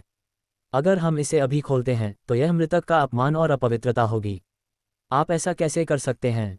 अधिकारी, आपके भी माता पिता और रिश्तेदार हैं, क्या आप थोड़ा लचीला नहीं हो सकते? कैप्टन फैंग के भाव गंभीर थे। उन्होंने अधेड़ उम्र के व्यक्ति की आंखों में माफी मांगते हुए कहा, मैं माफी मांगता हूं, लेकिन मेरे अपने कर्तव्य और दायित्व हैं। अगर मैंने आज गलती से किसी हत्यारे को भागने दिया तो भविष्य में मुझे जिम्मेदार ठहराया जाएगा। मुझे उम्मीद है कि आपका परिवार समझ सकता है।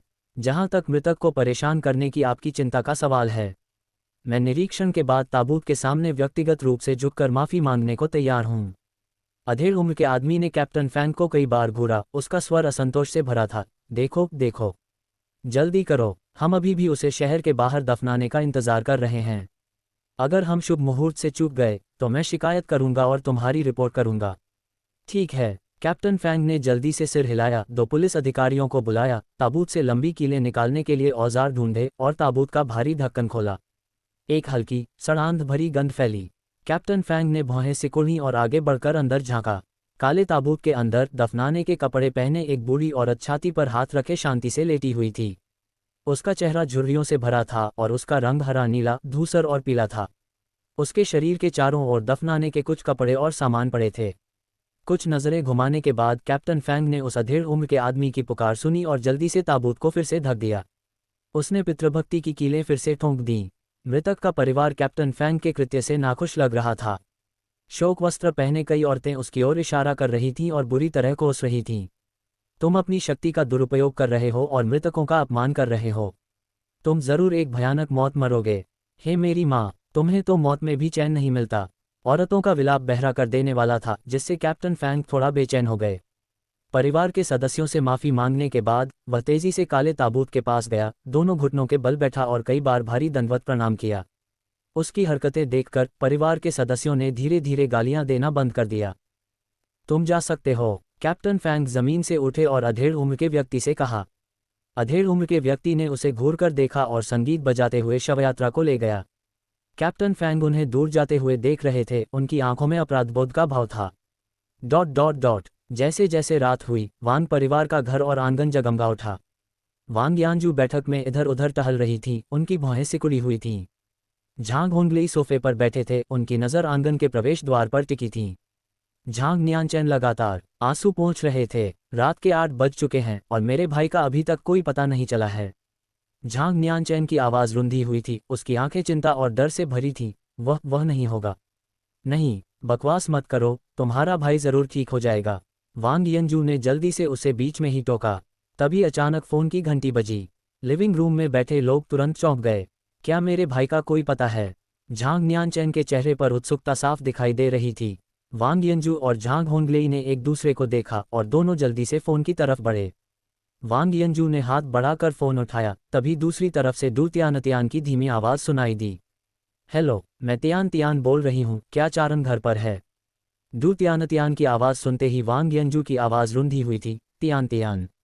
डू तियानतियान ने वांग यंजू की आवाज़ पहचान ली और जल्दी से कहा, माँ आप ही हैं। चरण ने कहा था कि तुम आज दोपहर फुयुआन वापस आ जाओगे, तुम अभी तक वापस क्यों नहीं आए? कुछ हुआ है क्या? वांग यांजू ने अपना मुंह ढक लिया, समझ नहीं पा रही थी कि डू तियानतियान को कैसे बताए। उसके बगल में झांग होंगलेई के चेहरे पर भी उलझन थी। वह सोच रही थी कि क्या डू तियानतियान को चारन के गायब होने के बारे में बताए। हालांकि झांग न्यानचैन ने ज्यादा नहीं सोचा। उसने वांग यांजू के हाथ से फोन लिया, उसकी आवाज़ सिसकियों से भर गई। भाभी, मेरे भाई को कुछ हो गया है। वह गायब है, हम उसे दिन भर ढूंढते रहे पर अभी तक नहीं मिला। फोन के दूसरी तरफ मौजूद डू तियानतियान को मानो बिजली सी कौंध गई, उसकी आंखें अविश्वास से चौड़ी हो गईं। आखिर हुआ क्या था? साफ साफ बताओ। उसने गहरी सांस ली, अपनी बेचैनी को शांत करने की कोशिश की और तुरंत पूछा। झांग न्यानचैन ने जल्दी से डू तियानतियान को आज जो कुछ हुआ था सब बता दिया। उसकी बातें सुनकर डू तियानतियान का दिल बैठ गया और उसके हाथ पांव ठंडे पड़ गए। उसने कांपती आवाज में पूछा, लगभग 1 दिन हो गया है और जिंग सिटी पुलिस अभी तक चरण का पता नहीं लगा पाए है? नहीं। झांग न्यानचैन की आवाज सिसकियों से रुंध गई। एक झटके के साथ डू तियानतियान के हाथ से फोन मेज पर गिर पड़ा। पति, आप कहाँ हैं? मन ही मन बुदबुदाने के बाद उसने शांत रहने की कोशिश की। डू तियानतियान ने फोन रख दिया और दूसरा नंबर डायल किया। नमस्ते पिताजी, चरण गायब है। डू तियानतियान के स्वर में उसकी घबराहट और चिंता छिपी नहीं रह सकी। डू जेंगटिंग उसकी बातें सुनकर थोड़ा हैरान हुआ और जल्दी से पूछा, आखिर हुआ क्या? तियान तियान, जल्दी बताओ। डू तियानतियान ने वही दोहराया जो झांग न्यानचैन ने उसे बताया था। सुनकर डू जेंगटिंग की भौहें सिकुड़ गईं। ठीक है, मैं समझ गया। मैं तुम्हारे दादाजी से इस बारे में बात करूंगा और जल्द से जल्द चरण के ठिकाने की जांच और तलाशी के इंतजाम करूंगा। उसने डू तियानतियान को दिलासा दिया। तियान तियान, चरण बहुत प्रतिभाशाली इंसान है। अगर वह अभी लापता भी हो तो भी उसकी जान को कोई खतरा नहीं होना चाहिए। ज्यादा चिंता मत करो, जब तक वह दूर है तुम्हें अपना और के रैन का पूरा ध्यान रखना चाहिए। मुझे पता है। डू तियान की भौहें सिकुड़ी हुई थीं। डू झेंगटिंग से बात खत्म करने के बाद उसे लगा कि उसके हाथ पैर कुछ कमजोर पड़ गए हैं। हिम्मत जुटाते हुए डू तियान बेडरूम में चली गई। के रैन बिस्तर पर गहरी नींद सो रही थी। उसका गोरा और कोमल चेहरा देखकर डू तियान की नाक में झुनझुनी हुई और वह लगभग रो पड़ी। पतिदेव, आप जरूर सकुशल वापस आएंगे। आपने मुझसे और हमारी बेटी से वादा किया था। ... एक दिन और एक रात बीत गई और जिंग सिटी पुलिस अभी भी चरण का ठिकाना नहीं ढूंढ पाई थी। ऊपर से एक विशेष जांच दल भेजे जाने के बाद, विस्तृत ट्रैकिंग और जांच पड़ताल के बाद धीरे धीरे एक सुराग हाथ लगा। वांग लाओजी के अंतिम संस्कार और दफन के दिन लिन नाम का एक परिवार, जो वांग परिवार के सामने सड़क के उस पार रहता था, भी अंतिम संस्कार कर रहा था।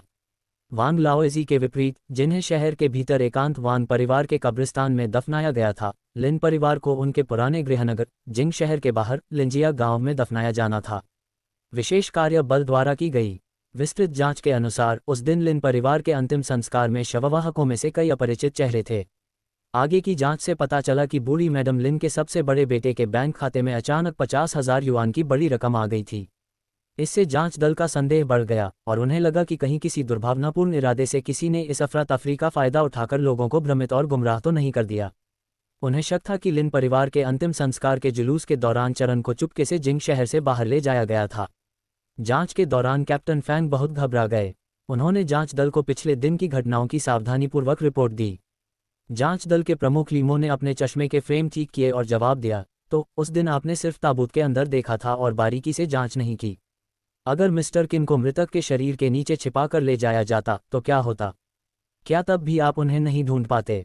कैप्टन फैंग के माथे पर तुरंत ठंडा पसीना आ गया और उनका चेहरा पीला पड़ गया। क्या ऐसा मुमकिन है? अगर वे उस व्यक्ति को ऐसे ही बाहर ले गए हों तो क्या होगा? लीमो का चेहरा गंभीर था। उन्होंने तुरंत अपने अधीनस्थों को उस शवयात्रा की गतिविधियों की गहन जांच करने का आदेश दिया। सावधानीपूर्वक जांच के बाद उन्हें सचमुच कुछ संदिग्ध मिला। जिस कब्र में बूढ़ी मैडम वांग को दफनाया गया था, उसमें दूसरी बार खुदाई के निशान मिले। इससे ये पुष्टि हुई कि चरण को उस काले ताबूत से जिंग शहर से बाहर निकाला गया होगा। और अब वह, जो एक दिन और एक रात से लापता है, कहाँ ले जाया गया है? सुराग गायब हो गए थे, कोई दिशा नहीं थी। अब वे चरण का पता कैसे लगाएंगे?